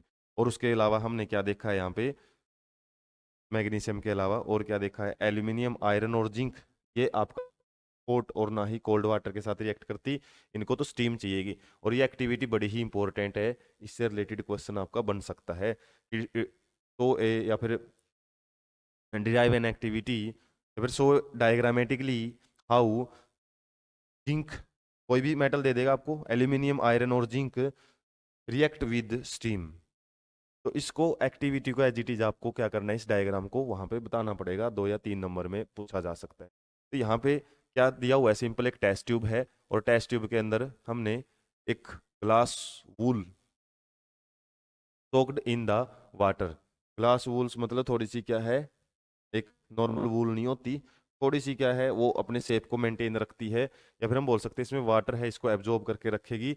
और इसमें को हमने किसमें, वाटर के अंदर भिगो के रखा हुआ है, और जैसे इसको गर्म करेंगे यहाँ से वाइपर्स बनेंगे, और बीच में क्या रखा हुआ है, कोई भी मेटल का सैंपल, ये कोई भी मेटल हो सकती है आपकी एल्यूमिनियम, जिंक और आयरन में से।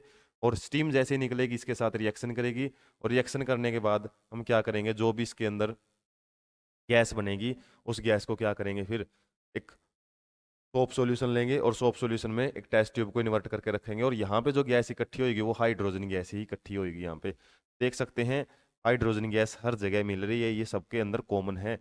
वाटर के साथ यदि कोई भी मेटल रिएक्ट करती है तो हाइड्रोजन गैस उसमें निकलती ही है। तो ये हाइड्रोजन गैस के इवोल्यूशन को शो कर रहा है कि आप किस एक्टिविटी के दम पे बता सकते हो कि मेटल्स हैं वाटर के साथ रिएक्ट करके वो क्या करती हैं, हाइड्रोजन गैस है वो बनाती हैं।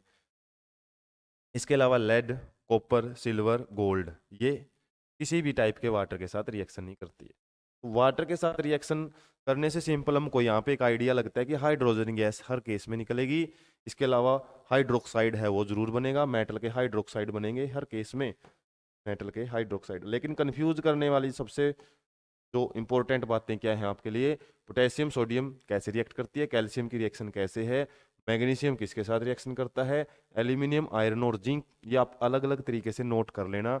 ये आपके क्वेश्चंस हैं, काफ़ी सारे क्वेश्चंस यहाँ से सॉल्व हो सकते हैं। इसके अलावा रिएक्शंस पे आप जाओगे तो सिंपली यदि आपको दे दिया जाए एल्यूमिनियम की रिएक्शन और यहाँ पे ब्लैंक छोड़ दिया जाए, तो एल्यूमिनियम का हमने बनाना है क्या, यहाँ पे ऑक्साइड बनता है, हाइड्रोक्साइड नहीं बनता, ये भी चीज़ यहाँ पे देखने वाली है।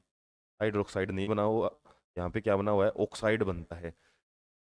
और जबकि यहाँ पे देख सकते हैं हम क्या बने हुए हैं, हाइड्रोक्साइड बने हुए हैं। तो इसमें हमने बेसिक सी बातें ये याद रखनी है, कौन सी मेटल किस तरीके से रिएक्शन है वो शो करती है।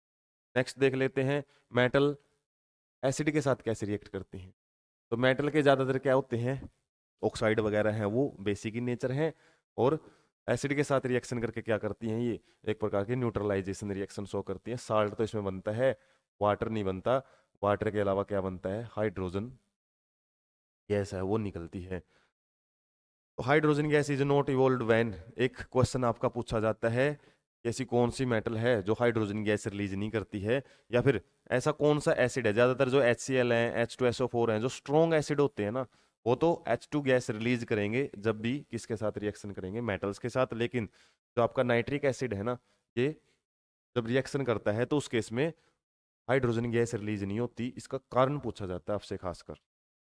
तो जो नाइट्रिक एसिड है HNO3, ये बड़ा स्ट्रॉन्ग ऑक्सीडाइजिंग एजेंट है। अब निकलती तो इसमें हाइड्रोजन करके वाटर में इसको कन्वर्ट कर देता है। इस केस में आपका जो H2 है वो वाटर बन जाता है और खुद रिड्यूस हो जाती है कौन, HNO3, वो क्या बना लेती है, नाइट्रोजन के ऑक्साइड। N2O बना सकती है, NO बना सकती है, NO2 भी, ये सारे नाइट्रोजन के ऑक्साइड होते हैं। But the magnesium and manganese react with very dilute HNO3 two is H2 gas. ये यूनिक क्वेश्चन ही बनेंगे इनमें से कि जो आपके कौन सी मेटल कैसे रिएक्शन करती है। तो इसलिए ये चैप्टर थोड़ा सा टिपिकल हो जाता है, क्योंकि में आप डायरेक्ट फॉर्मूले बेस पे नहीं चल सकते। यहाँ पे आपको हर एक मेटल के एक्सेप्शन पॉइंट याद रखने पड़ते हैं। ये एक्सेप्शन ही पढ़ रहे हैं हम, तो एक सिंपल रूल को फॉलो ही नहीं कर रहे।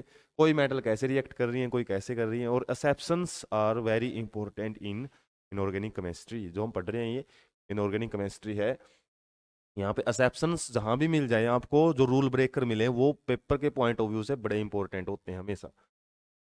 तो इस तरीके से हम समझ सकते हैं हाइड्रोजन गैस को नॉर्मल एसिड जरूर प्रोड्यूस करते हैं, HNO3 है वो H2O प्रोड्यूस करती हैं। लेकिन कुछ केसेस में यदि हम डाइल्यूट HNO3 लें, डाइल्यूट HNO3 लें, किसके साथ रिएक्शन करवाएं, मैग्नीज, दोनों एक जैसे ही हैं, मिलते जुलते से, उस केस में ये क्या है, हाइड्रोजन गैस जरूर लिबरेट कर देती है, वरना ये वाटर रिलीज करेगी।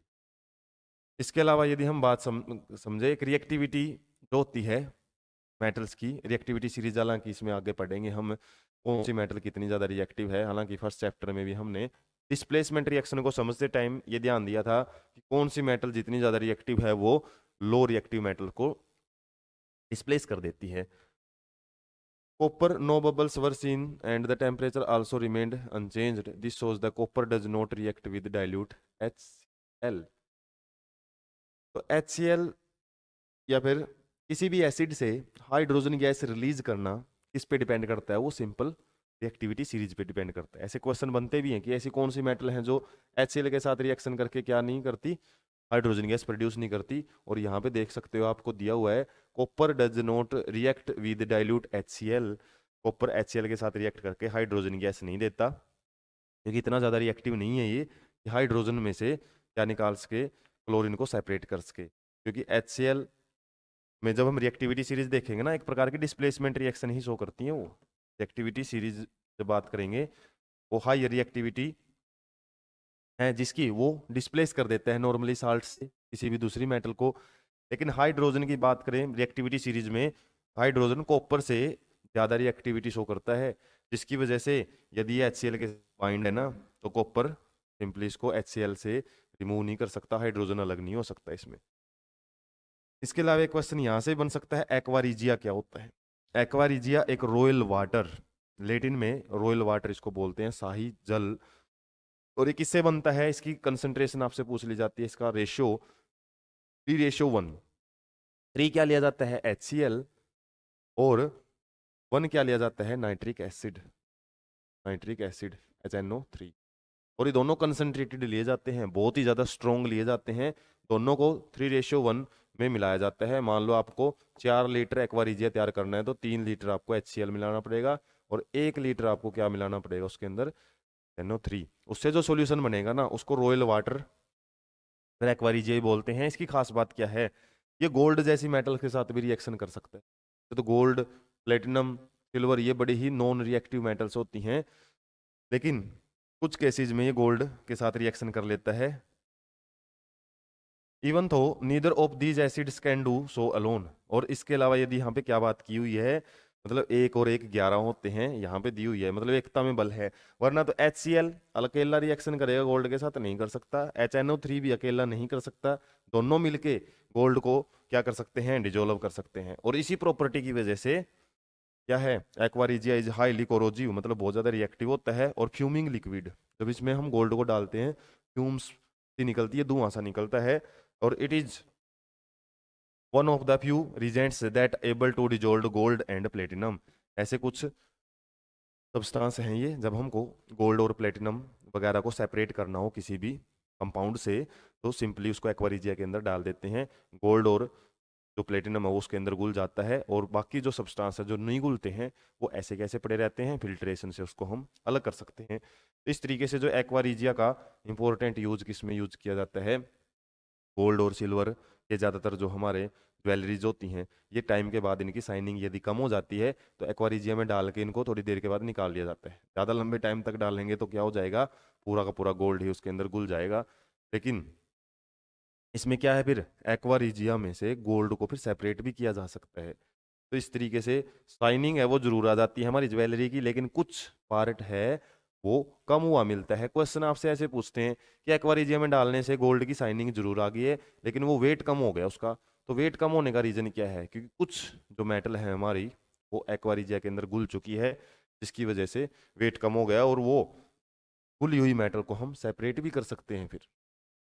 तो इस तरीके से एक्वारिजिया का बड़ा इंपॉर्टेंट कॉन्सेप्ट ये रहेगा। 3:1 में क्या क्या लिया जाता है, HCl एंड HNO3, और ये दोनों अलग अलग रिएक्शन नहीं कर सकते, दोनों मिलके जरूर इसके साथ गोल्ड के साथ रिएक्शन कर सकते हैं, गोल्ड या प्लेटिनम के।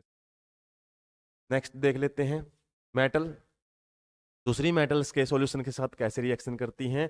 इसमें तो हम डिस्प्लेसमेंट रिएक्शन फर्स्ट चैप्टर में ही एक्टिविटी है, सेम टू सेम दी हुई है।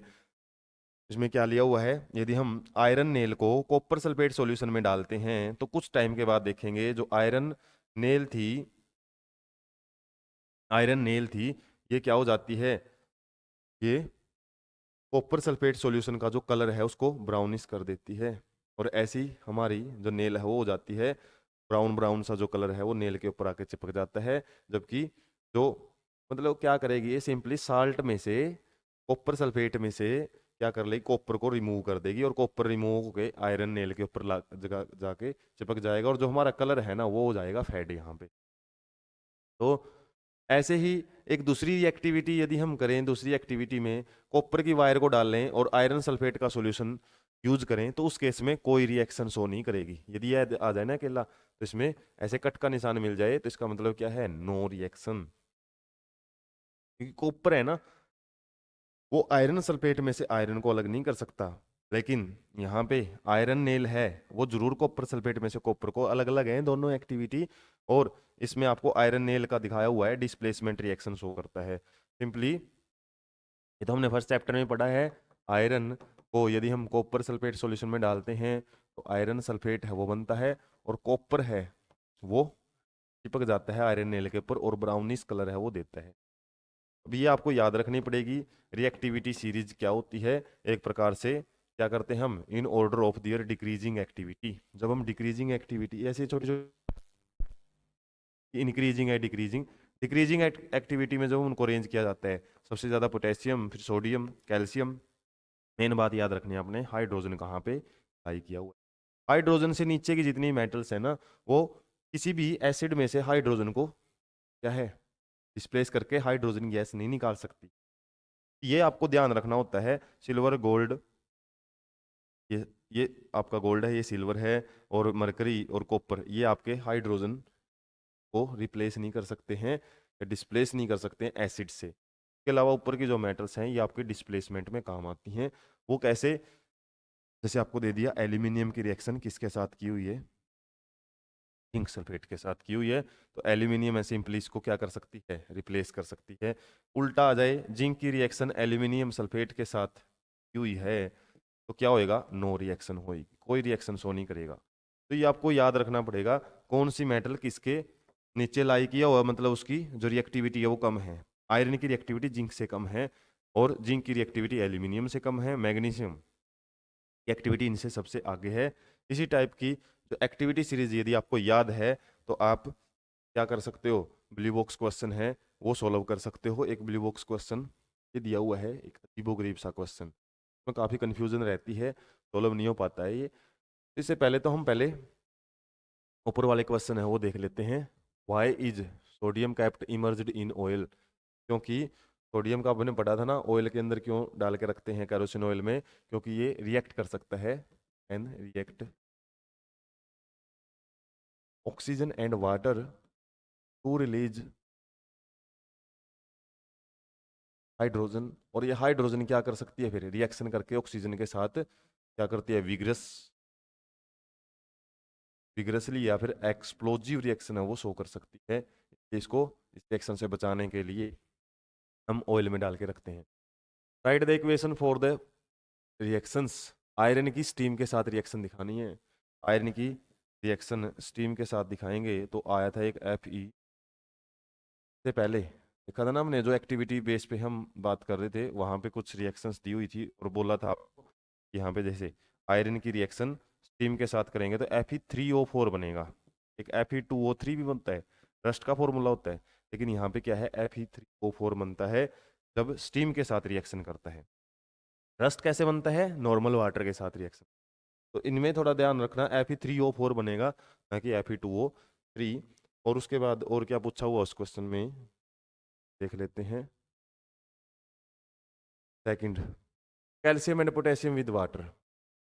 कैल्शियम कैसे रिएक्शन करेगा और पोटेशियम, ये मेनली हाइड्रोक्साइड बनाएंगे। कैल्शियम क्या करेगा, कैल्शियम हाइड्रोक्साइड बनाएगा और यहाँ पे सिंपली हाइड्रोजन गैस है वो रिलीज होती है। ये आपको याद रखना है, रिएक्शन करके दिखानी पड़ेगी। आधी रिएक्शन दी हुई है, बैलेंस करने वाली बात नहीं है कि चैप्टर में आपको आधी रिएक्शन दे देगा, प्लस लगा के छोड़ देगा, बाकी बताओ भाई क्या बनेगा इसमें। इनकी भी आपको प्रैक्टिस कर लेनी है। अब आ गया ये हमारा क्वेश्चन। इस क्वेश्चन में हमने क्या देखना है कि टेबल फिल करनी है। पहले तो इसमें दिया हुआ है मेटल, कोई ए है, कोई बी है, सी है और डी है। चार मेटल्स आपको दी हुई हैं। आयरन सल्फेट में जब हम ए मेटल को डालते हैं तो कोई रिएक्शन शो नहीं करता है ये, मतलब आयरन से ज़्यादा रिएक्टिव नहीं है। आयरन सल्फेट में यदि हमने डाल दिया रिएक्शन शो ही नहीं कर रहा। जैसे कॉपर का देखा था, कॉपर की वायर लटका रखी थी आयरन सल्फेट में तो रिएक्शन ही नहीं शो की, इसका मतलब क्या है, लेस रिएक्टिव है आयरन से। कॉपर सल्फेट के साथ जब हम रिएक्शन करवाते हैं तो वो डिस्प्लेसमेंट रिएक्शन शो, तो कॉपर से तो ज़्यादा रिएक्टिव है। जिंक सल्फेट के साथ रिएक्शन करेगा तो क्या होगा, ये आपसे पूछ। यदि आयरन के साथ रिएक्शन नहीं करता ना तो ये जिंक की यदि हम बात करें स्पेशली, उस केस में तो क्या है, रिएक्शन नहीं कर पाएगा। लेकिन कॉपर के साथ यदि डिस्प्लेसमेंट कर दिया ना, सिल्वर तो कॉपर से भी नीचे लाई करता है रिएक्टिविटी सीरीज में, सिंपल सी बात है, ये डिस्प्लेसमेंट रिएक्शन है वो यहाँ पे शो कर सकता है। ठीक है, और यहाँ पे क्या रहेगा, नो रिएक्शन। टेबल को आपको बनाना चाहिए। उसके बाद बी एक ऐसी मेटल या फिर ऐसी हम बोल सकते हैं सब्सटेंस है, मेटल की बात चल रही है हालांकि, ये आयरन सल्फेट के साथ डिस्प्लेसमेंट शो कर लेता है। तो जाहिर सी बात है आयरन को डिस्प्लेस कर सकता है ना, तो कॉपर को भी डिस्प्लेस कर सकता है। यहाँ पे भी डिस्प्लेसमेंट रिएक्शन ही आएगी। जिंक के साथ ये रिएक्शन नहीं कर पा रहा है, लेकिन सिल्वर के साथ तो क्या करेगा ये, डेफिनेटली डिस्प्लेसमेंट रिएक्शन शो करेगा, क्योंकि आयरन से ज़्यादा रिएक्टिव है। आयरन से ज़्यादा रिएक्टिव है तो कॉपर और सिल्वर तो इसके नीचे ही लाई करते हैं। जिंक रिएक्टिविटी सीरीज में आयरन से ऊपर है, ये यहाँ पे ये रिएक्शन शो नहीं कर पा रहा। उसके बाद सी की बात करें, आयरन के साथ कोई रिएक्शन नहीं शो की, कॉपर के साथ भी कोई रिएक्शन शो नहीं कर रहा है। हालांकि ये तो इसने टेबल पूरी दे ही दी, सिल्वर को ही डिस्प्लेस कर पा रहा है। और सिल्वर सबसे कम इन सब में यदि हम बात करें, सिल्वर है ना, यदि हम यहाँ पे एक सीरीज भी बनाए, सिल्वर सबसे कम रिएक्टिव है। उसके बाद यदि हम इनमें से थोड़ा सा आइडिया आ जाए तो हमको कॉपर इसके बाद आएगा और फिर आयरन आएगा, और सबसे ज़्यादा रिएक्टिव कौन है, जिंक। एक बार ये आपने ये सीरीज पता कर ली फिर आप इन क्वेश्चंस के आंसर भी दे दोगे, क्योंकि क्वेश्चन तो अभी शुरू होंगे। डी में देखा हुआ है, डी रिएक्शन शो नहीं करता है आयरन के साथ, यहाँ पे भी रिएक्शन शो नहीं की हुई, यहाँ पे भी नहीं और यहाँ पे भी नहीं। ये तो भाई ऐसा है जो किसी के साथ ही रिएक्शन नहीं शो कर रहा। और ये तो ये बात करें, ये तो हमारा सबसे कम रिएक्टिव है, तो सिल्वर से भी कम रिएक्टिव है। अब देख लेते हैं question, which is the most reactive metal. सबसे ज्यादा रिएक्टिव मेटल कौन है, सबसे ज्यादा रिएक्टिव मेटल वही है जो जिंक को डिस्प्लेस कर पा रही है। और है कोई ऐसी जो जिंक को डिस्प्लेस कर रही है, जिंक वाला यहाँ पे था और यहाँ पे देख सकते हैं हम, जिंक को तो कोई भी डिस्प्लेस कर ही नहीं पा रही। फिर आते हैं हम आयरन पे, आयरन को कौन डिस्प्लेस कर पा रहा है, आयरन को देख सकते हैं हम यहाँ पे, आयरन की बात, ये आयरन सल्फेट है तो आयरन में हम देख सकते हैं डिस्प्लेसमेंट कौन शो कर पा रहा है, बी मेटल है वही डिस्प्लेस कर पा रही है। इसका मतलब सबसे ज़्यादा मोस्ट रिएक्टिव यहाँ पे बी मेटल है। इनमें से आएगा जो आप कभी यहाँ पे जिंक और आयरन का आंसर दे दो, आप आंसर ABCD में से आएगा, कोई भी मेटल हो सकती है ये, लेकिन आपको इस टेबल के बेस पे ही समझाना पड़ेगा इसको। What would you observe if B is added to solution of copper sulphate. यदि बी को हम ऐड कर देते हैं कॉपर सल्फेट में। अभी देखा था हमने, बी को कॉपर सल्फेट में ऐड करेंगे तो डिस्प्लेसमेंट रिएक्शन डेफिनेटली शो करेगा। इसका आंसर ही आएगा डिस्प्लेसमेंट, क्योंकि जाहिर सी बात आयरन को यदि इसने डिस्प्लेस कर दिया ना तो कॉपर को भी ये इजीली डिस्प्लेस कर सकता है। Next, arrange the metals A B C D in order of decreasing reactivity. Decreasing activity मतलब सबसे ज्यादा रिएक्टिव कौन है, अभी देखा था हमने बी सबसे ज्यादा रिएक्टिव है, उसके बाद निकाल लेते हैं और अदर्स में। आयरन से ज्यादा रिएक्टिव थी ये, जिंक से तो कोई है ही नहीं है, आयरन को डिस्प्लेस किया। फिर कौन था, कॉपर है, और उसके बाद सिल्वर है। फिर ये देख लेते हैं कॉपर को किसने डिस्प्लेस किया। कॉपर को भी तो कर ही सकती है क्योंकि इसने आयरन को डिस्प्लेस कर दिया। अब बाकियों में से देख लेते हैं कॉपर को किसने डिस्प्लेस किया हुआ। ए ने डिस्प्लेस किया हुआ है, बाकी सी और डी ने नहीं डिस्प्लेस किया हुआ। और एक तो हमने को ऑर्डर यहीं से मिल गया था, डी है ना, वो सबसे लास्ट में आएगा, डी आएगा सबसे लास्ट में। बात किसकी आ गई थी अब, ए और सी में से आ गया था। अब इसमें देख लेते हैं हम, ए है जो वो कॉपर को डिस्प्लेस कर पा रहा है, इसका मतलब कॉपर से ज्यादा रिएक्टिव है, तो यहाँ पे हमारा आ गया है कौन सा, ए। बी के बाद आ गया हमारा, बी के बाद आ गया ए, और बीच में बच गया सी। सी को कैसे समझ सकते हैं, सी ने किसके साथ रिएक्शन किया, सिल्वर के साथ, सिल्वर से तो ज्यादा रिएक्टिव है। और इस तरीके से यदि आपको इनके अंदर मिक्स करके भी पूछ लिया जाए तो सबसे ज्यादा रिएक्टिव इसमें कौन थी, हमारी जिंक है। जिंक तो कोई डिस्प्लेस नहीं कर पा रहा है, तो जिंक तो हमारा बी से भी ज्यादा रिएक्टिव है। उसके बाद बी ने, यदि दोनों को मिक्स करके देखें ना, जिंक कौन कौन सी मेटल यूज की जा रही है और ए बी सी डी में से भी कोडर बने आपका, तो यदि प्रैक्टिस करते हो तो दो चीजें एक्स्ट्रा भी कर सकते हो अपने माइंड को साफ करने के लिए। जैसे इसमें ऑर्डर, अब हमने ये ऑर्डर फाइंड आउट कर लिया था इसका, मेटल्स का, और डी का ये पता कर लिया था सबसे लास्ट में आएगा ये। और जिंक है, जिंक को कोई डिस्प्लेस कर ही नहीं पा रहा, आयरन को जरूर डिस्प्लेसमेंट शो कर रहा है, तो जिंक और आयरन के बीच में कौन है, हमारी डी मेटल्स है। उसके बाद आयरन को नहीं डिस्प्लेस कर पा रहा लेकिन कॉपर को डिस्प्लेस कर पा रहा है, कौन था वो, कॉपर को डिस्प्लेस कर पा रहा है, आयरन को नहीं है, वो ए है। तो यहाँ पे बीच में हमारा ए आ जाता है, यहाँ पे ए आ गया। उसके बाद कॉपर और सिल्वर के बीच में कौन है, हालांकि बच गया हमारा वैसे सी। सी क्या कर रहा है, ये ना तो आयरन को, ना ये किसको कर रहा है, कॉपर को, और ना ये जिंक को, लेकिन इसको कर रहा है डिस्प्लेस सिल्वर को, तो सिल्वर से तो रिएक्टिव है, तो यहाँ पे हमारा बच गया सी, और फिर आ गया ए, फिर आ गया डी। इस तरीके से इंटरमिक्स भी कर दिए हमने, अलग अलग भी निकाल दिए हैं कि बी ए सी डी ये रिएक्टिविटी सीरीज रहेगी, और इनकी रिएक्टिविटी सीरीज जिंक। तो यहाँ से भी हमको आइडिया, हालांकि इसी सिंगल टेबल से ही आ गया था, इसका भी आइडिया बनाया था। आप वीडियो को रिवाइज रिव्यू वो कर सकते हो, बैक करके भी देख सकते हो ये कैसे आया था और दोनों को मिक्स कैसे किया है।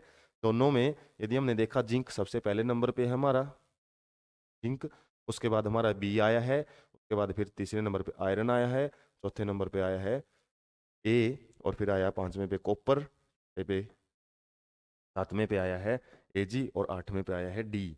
इस तरीके से एक दूसरे के बीच में भी हमको रिएक्टिविटी ऑर्डर है वो पता लग गया है यहाँ पे, डिस्प्लेसमेंट और नो रिएक्शन से। काफी इंटरेस्टिंग क्वेश्चन है, देखने में डरावना जरूर है, लेकिन आप जब करके देखोगे रिएक्टिविटी सीरीज पे, काफी कुछ आपके कॉन्सेप्ट हैं वो क्लियर होते हैं यहाँ से।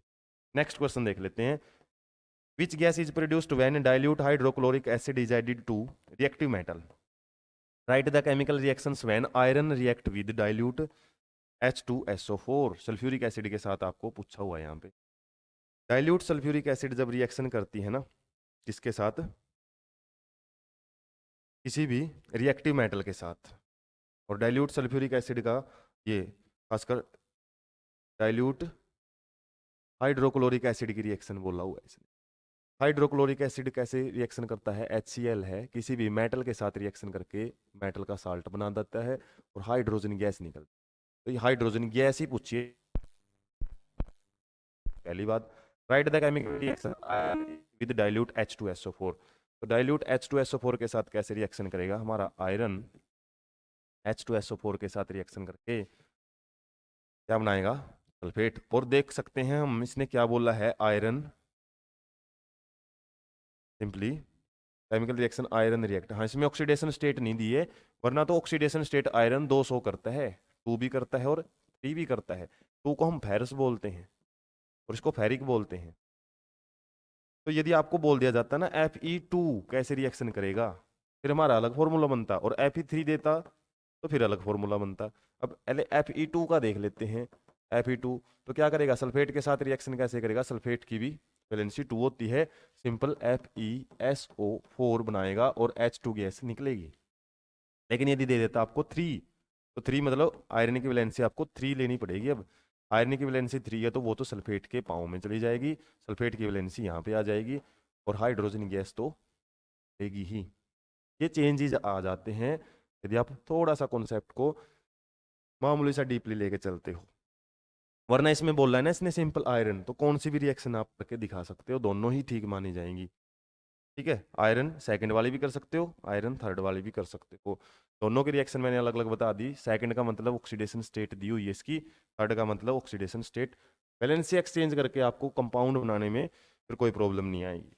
नेक्स्ट देख लेते हैं मेटल्स एंड नॉन मेटल्स किस तरीके से आपस में रिएक्ट करती हैं, और यहाँ पे सिंपल रिएक्शन होती है इलेक्ट्रॉन ट्रांसफर से। इलेक्ट्रॉन ट्रांसफर ये लेंथी जरूर होगी है, लेकिन हम जल्दी जल्दी कॉन्सेप्ट क्लियर करेंगे, इसके बाद एक दो स्लाइड ही बची हुई हैं। हालांकि इस टाइप का इलेक्ट्रॉनिक कॉन्फ़िगरेशन आप लोग 9th क्लास में पढ़ चुके हो। जैसे जो नोबल गैसेज होती हैं, इनकी जो वैलेंस सेल है, आउटर मोस्ट सेल है, ये भरी हुई होती हैं, इसलिए इनका ऑक्टेट रूल पूरा होता है, रिएक्शन नहीं करती, नो रिएक्शन शो करेंगे। लेकिन जो मेटल्स होती हैं इनकी खास बात क्या है, लास्ट में जो हमारे इलेक्ट्रॉन्स हैं वो 4 से कम रहते हैं, 4 से कम। तो इलेक्ट्रॉन्स का नंबर ही डिसाइड करता है कि कोई भी सब्सटेंस या कोई भी एलिमेंट इलेक्ट्रॉन छोड़ेगा या लेगा। यदि 4 कम है इलेक्ट्रॉन्स आउटर मोस्ट सेल में, जैसे हम देख रहे हैं 4 से कम है, तो ये क्या करते हैं, अपने इलेक्ट्रॉन्स को डोनेट करके और स्टेबल इलेक्ट्रॉनिक कॉन्फ़िगरेशन या फिर अपना ऑक्टेट रूल है वो पूरा कर लेती हैं। केमिस्ट्री में यही रूल काम करता है, ऑक्टेट रूल या डुप्लेट रूल, जिसमें हर एक सब्सटेंस या एलिमेंट अपनी लास्ट वाली सेल में 8 इलेक्ट्रॉन या फिर 2 इलेक्ट्रॉन ही रखता है। बाकी के इलेक्ट्रॉन वो क्या करता है, वो या तो छोड़ना चाहता है या फिर बाहर से कोई इलेक्ट्रॉन लेना चाहता है ताकि ऑक्टेट पूरा कर सके। ठीक है, ये स्टेबिलिटी का रूल है एक। स्टेबिलिटी का कोई भी चीज़ स्टेबल रहना ही पसंद करती है, और जो एक्स्ट्रा चीज़ है या तो उनको करना चाहती है या फिर कुछ चीज़ की कमी है वही चीज़ वो लेके आना चाहती है। अब जैसे नॉन मेटल्स के केस में हम देखें, नाइट्रोजन, ऑक्सीजन, फ्लोरीन, फॉस्फोरस, इसमें लास्ट वाली सेल में हमारे पास इलेक्ट्रॉन देख सकते हैं ने, ये 4 से ज़्यादा हैं, मतलब 8 के आसपास हैं, और ये क्या है, 8 से काफ़ी दूर हैं, 4 से कम है। 8 के आसपास होने का मतलब क्या है कि वो 8 ही करना चाहते हैं। नॉन मेटल्स है ना, वो आउटर मोस्ट में 8 इलेक्ट्रॉन करना चाहते हैं। 5 से 8 करेंगे तो क्या करेंगे, ये 3 इलेक्ट्रॉन की जरूरत पड़ेगी इसको बाहर से। 6 से 8 करेंगे तो 2 इलेक्ट्रॉन एक्स्ट्रा चाहिए। 7 से 8 करेंगे तो -1 इलेक्ट्रॉन, एक एक्स्ट्रा इलेक्ट्रॉन। अब यहाँ पे यदि इनको सिंपली स्टेबिलिटी में जाना है तो ये इलेक्ट्रॉन छोड़ती हैं, जैसे सोडियम है वो एक इलेक्ट्रॉन छोड़ सकती है, तो जितनी मैं वो हमारी इलेक्ट्रॉन डोनर होती हैं। इलेक्ट्रॉन डोनर बताया भी था मैंने शुरुआत में, और इलेक्ट्रॉन डोनरों के ये पॉजिटिव चार्ज है वो शो करती हैं, इसलिए मेटल्स को हम इलेक्ट्रो पॉजिटिव भी बोलते हैं, इलेक्ट्रो पॉजिटिव। और जबकि जो नॉन मेटल्स होती हैं ये इलेक्ट्रॉन ले लेती हैं ताकि ये स्टेबल हो सकें, क्योंकि जो नोबल गैस है ना ये स्टेबल है। नोबल मीन्स ये किसी को कुछ नहीं कहती है, बड़ी ही नेक है, कोई रिएक्शन नहीं करती हैं किसी के साथ। मेटल्स और नॉन मेटल्स ये ऐसे निठल्ली नहीं बैठेंगी, ये रिएक्शन करेंगी, किसी भी चीज़ के साथ रिएक्शन करके स्टेबल होने की कोशिश करती हैं। और स्टेबल कब होती हैं, अब जैसे नोबल गैस में एक हमने बहुत पढ़ा है, लास्ट वाली सेल में 2 या 8 इलेक्ट्रॉन है, इसको स्टेबल इलेक्ट्रॉनिक कॉन्फ़िगरेशन बोलते हैं, और हर एक मेटल नॉन मेटल 2 या 8 करने की ही कोशिश करती है, उसी के लिए वो रिएक्शन करती है। और नॉन मेटल और मेटल्स आपस में कैसे रिएक्शन करेंगी, वो सिंपली इलेक्ट्रॉन ट्रांसफर से करेंगी। ये कुछ एग्जाम्पल हमारी बुक के अंदर दिए हुए हैं, ये एग्जाम्पल समझेंगे हम अलग से और तब आपको बताया जाएगा। जैसे हमारे पास एक तो सोडियम और क्लोरीन की बोला हुआ है, इलेक्ट्रॉन ट्रांसफर से बताएं कि कैसे स्ट्रक्चर ये बनती है, मॉलिक्यूल कैसे बनता है। सोडियम है, ये इलेक्ट्रॉनिक कॉन्फ़िगरेशन क्या होती है 281, क्योंकि 11वें नंबर पे आता है ये, 11 इसका एटॉमिक नंबर है। इसका इलेक्ट्रॉनिक कॉन्फ़िगरेशन करेंगे तो 281 होता है। लास्ट वाला इलेक्ट्रॉन है बताया है आपको 4 से कम है, तो ये 8 करने के लिए 7 इलेक्ट्रॉन तो ले नहीं सकता, तो ये इलेक्ट्रॉन डोनेट कर देता है। तो जो इसका इलेक्ट्रॉन है ना ये क्या करेगा, डोनेट कर देता है। और क्लोरीन की कंडीशन क्या है, क्लोरीन की यदि बात करें के पास है यहाँ पे का नंबर की बात करें 17 नंबर पे आता है, और इसकी इलेक्ट्रॉनिक कॉन्फ़िगरेशन पहली सेल में 8, ये 2, फिर 8, और लास्ट में कितने बच गए 7। एक इलेक्ट्रॉन की इसको जरूरत है स्टेबल होने के लिए, तो 7 इलेक्ट्रॉन है वो इसके दिखाएंगे पहले हम। और अब एक इलेक्ट्रॉन की इसके पास कमी है, तो ये एक इलेक्ट्रॉन क्या करता है, सोडियम इसको दे देता है, जिसकी वजह से सोडियम के ऊपर तो आ जाता है पॉजिटिव चार्ज, और क्लोरीन की वजह से ये जो क्लोरीन है इसके पास आ जाते हैं इसके 7 इलेक्ट्रॉन तो थे ही इसके, और एक इलेक्ट्रॉन किसका आ गया इसके पास, सोडियम का, और इसके पास आ गया चार्ज। और ये पॉजिटिव और जो नेगेटिव चार्ज है इस वजह से क्या है, हमारा जो NaCl है, एक आयनिक कंपाउंड भी इसको बोलते हैं, आयनिक कंपाउंड। और आयनिक कंपाउंड की खास बात क्या होती है, ये बड़े ही स्ट्रॉन्ग या फिर high melting and boiling point show करते हैं, क्योंकि ये पॉजिटिव और नेगेटिव चार्ज का एक फोर्स ऑफ अट्रैक्शन में काम करते हैं। ऐसे यदि मैग्नीशियम की बात करें, मैग्नीशियम और ऑक्सीजन की, ऑक्सीजन कितने नंबर पे आता है, यदि हम बात करें 8 नंबर पे आता है, और इसकी इलेक्ट्रॉनिक कॉन्फ़िगरेशन क्या रहती है 2, तो 6 को 8 करने के लिए 2 इलेक्ट्रॉन्स की जरूरत है ऑक्टेट पूरा करने के लिए। और मैग्नीशियम 12वें नंबर पे आता है, इसकी इलेक्ट्रॉनिक कॉन्फ़िगरेशन 2, 8 है, इसके पास 2 इलेक्ट्रॉन एक्स्ट्रा हैं, तो इसके इलेक्ट्रॉन मैं ऐसे दिखा देता हूँ, और इसके इलेक्ट्रॉन्स हैं, इलेक्ट्रॉन वो इस तरीके, तो इसको 8 करने के लिए 2 इलेक्ट्रॉन की जरूरत है, मैग्नीशियम के पास 2 इलेक्ट्रॉन एक्स्ट्रा हैं, क्या हो जाता है, मैग्नीशियम के ऊपर आ जाता है पॉजिटिव चार्ज, और ऑक्सीजन के ऊपर क्या है, हमारे पास 2 इलेक्ट्रॉन थे इसने सोडियम के लिए, इसके मैग्नीशियम के लिए, और 6 इलेक्ट्रॉन इसके पास पहले से ही थे, तो इसके पास आ गया 2 नेगेटिव चार्ज। तो क्वेश्चन आपसे इनके फॉर्मेशन से रिलेटेड ही पूछा जाता है, किस तरीके से जो हमारे मेटल्स और नॉन मेटल्स है वो इलेक्ट्रॉन ट्रांसफर करके, देख रहे हैं ना, इलेक्ट्रॉन ट्रांसफर से जो भी बॉन्ड बनता है इनके बीच में जो फोर्स ऑफ अट्रैक्शन है तो हम आयनिक बॉन्ड बोलते हैं, आयनिक बॉन्ड। और आयनिक बॉन्ड स्ट्रॉन्ग होते हैं बड़े ही नेचर में। इनके बाद इनकी प्रॉपर्टी है वो हम देख लेते हैं। इसके अलावा जो बातें थी यहाँ पे, जो मॉलिक्यूल बनाया हो मैग्नीशियम का क्लोरीन के साथ, यदि हम बात करें मैग्नीशियम, मैग्नीशियम के पास 2 इलेक्ट्रॉन एक्स्ट्रा है, और क्लोरीन के पास हमने देखा था एक एक इलेक्ट्रॉन की कमी है, तो क्या होएगा, यहाँ से एक इलेक्ट्रॉन इस क्लोरीन के पास चला जाएगा, एक इसके पास, तो हमारे पास मैग्नीशियम के पास 2 पॉजिटिव चार्ज, जबकि क्लोरीन के पास क्या होएगा, क्लोरीन के हमने 2 मॉलिक्यूल यूज किए हैं, और इसको सिंपली पाँव में लिख दिया जाता है और नेगेटिव चार्ज दिखा, ये रिप्रेजेंट करना नहीं आता बहुत बच्चों को कि लिखा कैसे जाता है। अब क्लोरीन यहाँ पे 2 यूज होंगे, और क्या कर देते हैं, दोनों के दोनों इलेक्ट्रॉन एक ही क्लोरीन को दे देते हैं, कि क्लोरीन एक इलेक्ट्रॉन नहीं ले सकता है ना, तो दूसरे के लिए तो दूसरा क्लोरीन यूज करना पड़ेगा, उसको रिप्रेजेंट कैसे किया जाएगा, फिर Mg के ऊपर 2 पॉजिटिव चार्ज आ जाता है, 2 इलेक्ट्रॉन दिए, और जबकि क्लोरीन के पास क्या आएगा, नेगेटिव चार्ज तो 1 ही आएगा, लेकिन क्लोरीन 2 यूज करेंगे हम, ना कि क्लोरीन के ऊपर 2 नेगेटिव लगा दोगे आप। ये रिप्रेजेंट करना ही आपके मार्क्स कटवाता है इस टाइप की कंडीशन में। इसको आप कैसे रिप्रेजेंट करते हो, जैसे सोडियम का इसमें अलग से रिप्रेजेंटेशन की, डॉट लगाया हुआ है, और जो क्रॉस लगाए हुए हैं वो क्लोरीन के इलेक्ट्रॉन को लगाए हुए हैं, तो इलेक्ट्रॉन डॉट स्ट्रक्चर बोलते हैं इनको, इलेक्ट्रॉन डॉट स्ट्रक्चर। और इलेक्ट्रॉन डॉट स्ट्रक्चर कैसे बनाते हैं हम, कोई भी एटम, चाहे मेटल का हो चाहे नॉन मेटल का हो, उसकी लास्ट सेल में कितने इलेक्ट्रॉन हैं, जैसे मैंने ये जो यहाँ पे क्या किए हुए हैं, राउंड किया हुआ है ना, ये लास्ट वाली सेल के इलेक्ट्रॉन हैं। जैसे इसमें मैग्नीशियम का पूछे आपसे इलेक्ट्रॉन डॉट स्ट्रक्चर, तो लास्ट वाली सेल में मैग्नीशियम के कितने इलेक्ट्रॉन हैं, 2 हैं, तो 2 डॉट लगा दो आप। Electron dot means electron co dot के रूप में रिप्रेजेंट करना। क्लोरीन है, क्लोरीन को भी आप डॉट लगा सकते हो, कोई प्रॉब्लम नहीं है। क्रॉस इलेक्ट्रॉन दिखाने के लिए यूज किए हुए हैं, जो क्रॉस के निशान यूज, रिप्रेजेंटेशन आपसे पूछा है कि इलेक्ट्रॉन किस जगह से कैसे ट्रांसफर हो।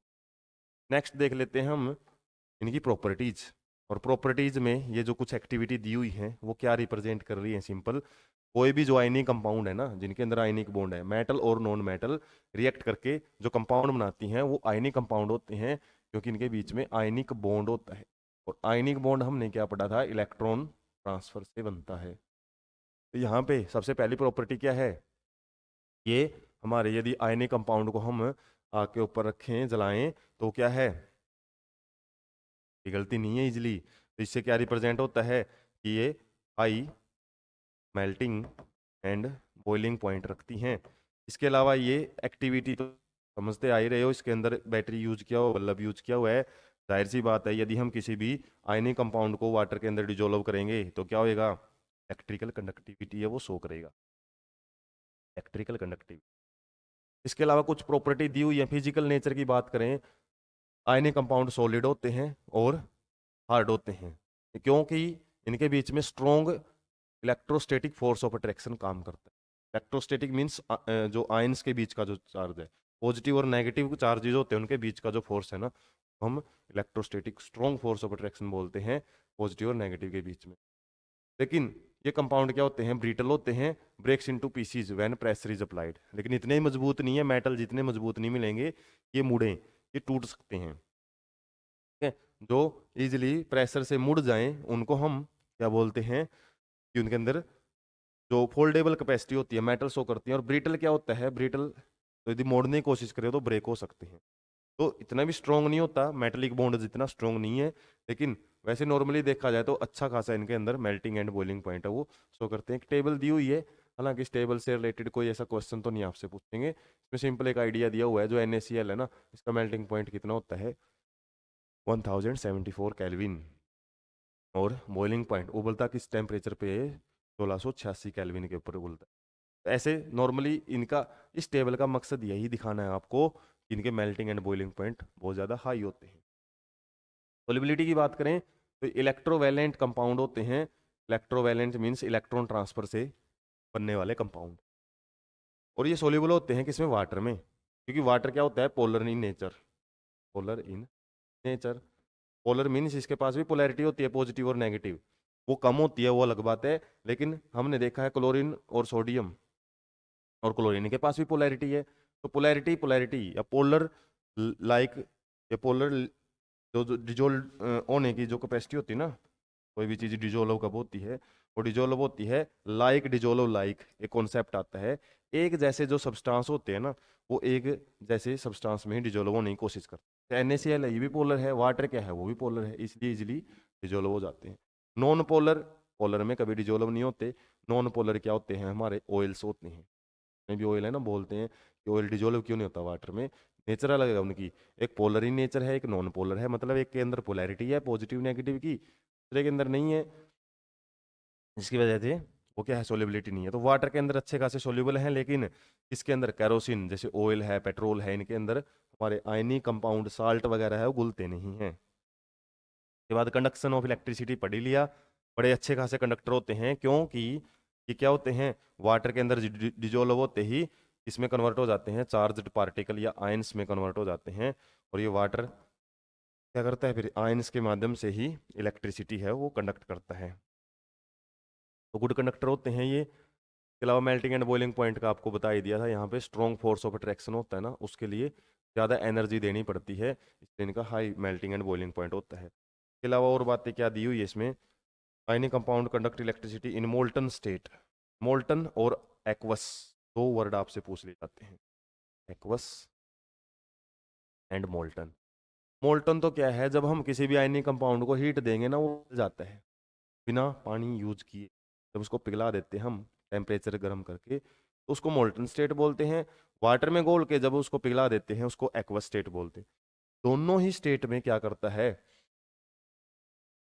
ये इलेक्ट्रिसिटी कंडक्ट करता है। रीजन क्या है, the possible is when molten state since the electrostatic force of attraction क्या है, वो ब्रेक हो जाता है।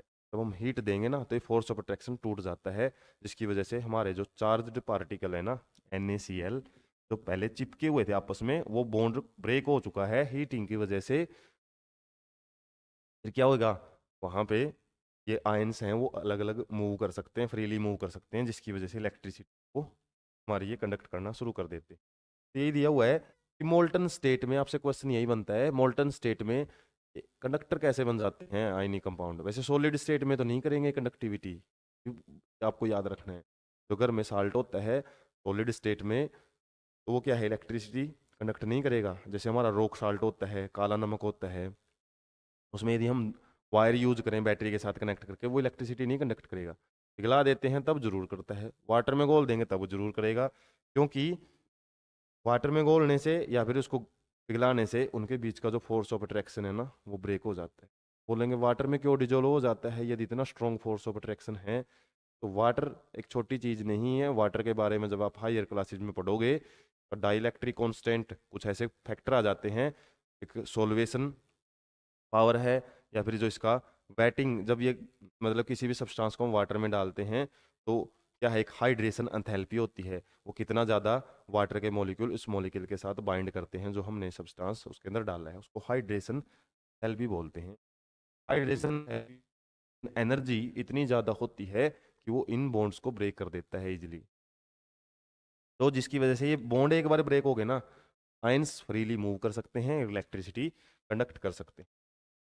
नेक्स्ट बढ़ लेते हैं, आज का बिल्कुल लास्ट रहेगा ये स्लाइड, और इसके बाद का हम नेक्स्ट पार्ट में करेंगे।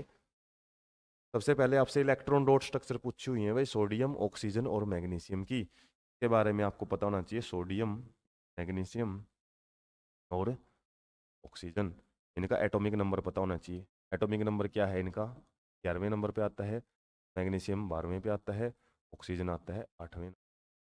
के बाद इनकी इलेक्ट्रॉनिक कॉन्फ़िगरेशन पता होनी चाहिए, क्या है इसकी 281, क्या है 282, क्या है 2। और इलेक्ट्रॉन डॉट स्ट्रक्चर में जैसे आपको आइडिया दे दिया मैंने, पहले तो लिखो उसका सिंबल, मैग्नीशियम का सिंबल Mg और ऑक्सीजन।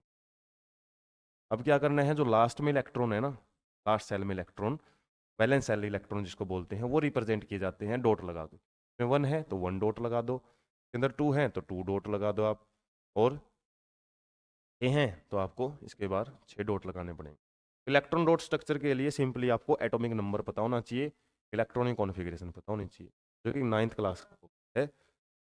तो ऐसे ही किसी भी चीज़ की आपसे इलेक्ट्रॉन डॉट स्ट्रक्चर, एल्यूमिनियम की पूछ ले तो 3 डॉट लगाने पड़ते हैं, 3 डॉट, क्योंकि 13 नंबर पे आता है, और 13 नंबर की इलेक्ट्रॉनिक कॉन्फ़िगरेशन करेंगे 283 आती है। नेक्स्ट, सोडियम ऑक्साइड की फॉर्मेशन बतानी, और एमजीओ की तो हालांकि हम देख ही चुके हैं। मैग्नीशियम के पास 2 इलेक्ट्रॉन एक्स्ट्रा हैं, ऑक्सीजन के पास 2 इलेक्ट्रॉन्स की क्या है, कमी है, तो ये ट्रांसफर करके क्या कर देता है, Mg2 पॉजिटिव और ऑक्सीजन 2 नेगेटिव। यहाँ पे दिखा सकते हैं इसके पास 8 इलेक्ट्रॉन पूरे हो चुके हैं।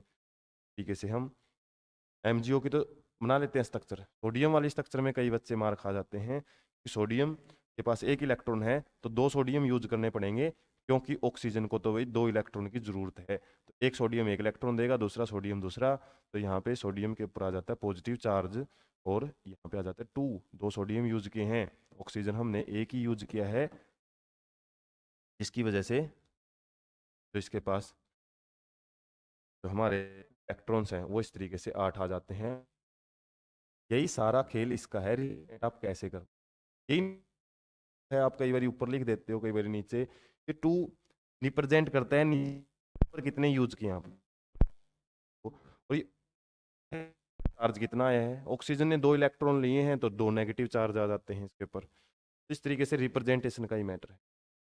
What are ions present in these compound, ion कौन कौन से हैं, ऊपर क्वेश्चन में ही पूछा इसने, सोडियम आयन है, मैग्नीशियम आयन है, ऑक्सीजन का भी आयन है, ऑक्साइड आयन जिसको बोलते हैं, यही 3 आयन्स प्रेजेंट है इसके। Why do ionic compound have high melting point, तो हमने प्रॉपर्टी पढ़ी, सेकंड प्रॉपर्टी तो थी मेल्टिंग एंड बॉइलिंग पॉइंट में क्या होता है, रीजन दिया हुआ है बिल्कुल बुक से ही, because a considerable amount of energy is required to break the strong intrinsic, intrinsic mean मतलब 2 आयंस के बीच का जो बॉन्ड होता है ना, उसको ब्रेक करने के लिए अच्छी खासी एनर्जी की जरूरत पड़ेगी, क्योंकि पॉजिटिव और नेगेटिव एक दूसरे के अपोजिट हैं, फोर्स ऑफ अट्रैक्शन अच्छा होता है, opposite pole attract each other, magnet में पढ़ते हैं जैसे साउथ और नॉर्थ पोल में भी ऐसे ही नेगेटिव और पॉजिटिव पोल्स क्या करते हैं एक दूसरे को, या फिर चार्ज एक दूसरे को बड़ा स्ट्रांगली अट्रैक्ट, लेकिन इतना भी स्ट्रांगली अट्रैक्ट नहीं करते कि वाटर उसको ना तोड़ पाए। वाटर के बारे में तो आप हायर क्लासेज में बहुत अच्छी अच्छी बातें पढ़ोगे, वाटर जरूर तोड़ देता है इसको, तो वाटर में सोल्यूबल हो जाते हैं आयनिक कंपाउंड। तो इस तरीके से हमने कोशिश की है थोड़े बहुत कॉन्सेप्ट आपके क्लियर करने की सेशन में। ऐसे ही नेक्स्ट जो पार्ट रहेगा उसमें हम बचा हुआ जो चैप्टर है वो कंप्लीट करेंगे। ऐसे ही कोशिश की करवाई जाएगी आपको कि सारे जो हमारे खासकर केमिस्ट्री के, उसके बाद बायोलॉजी के चैप्टर्स कंप्लीट करके फिजिक्स के भी करवाए जाएं। इसी तरीके के इंटरेस्टिंग सेशंस के लिए आप चैनल के साथ जुड़े रहें, चैनल को सब्सक्राइब रखें।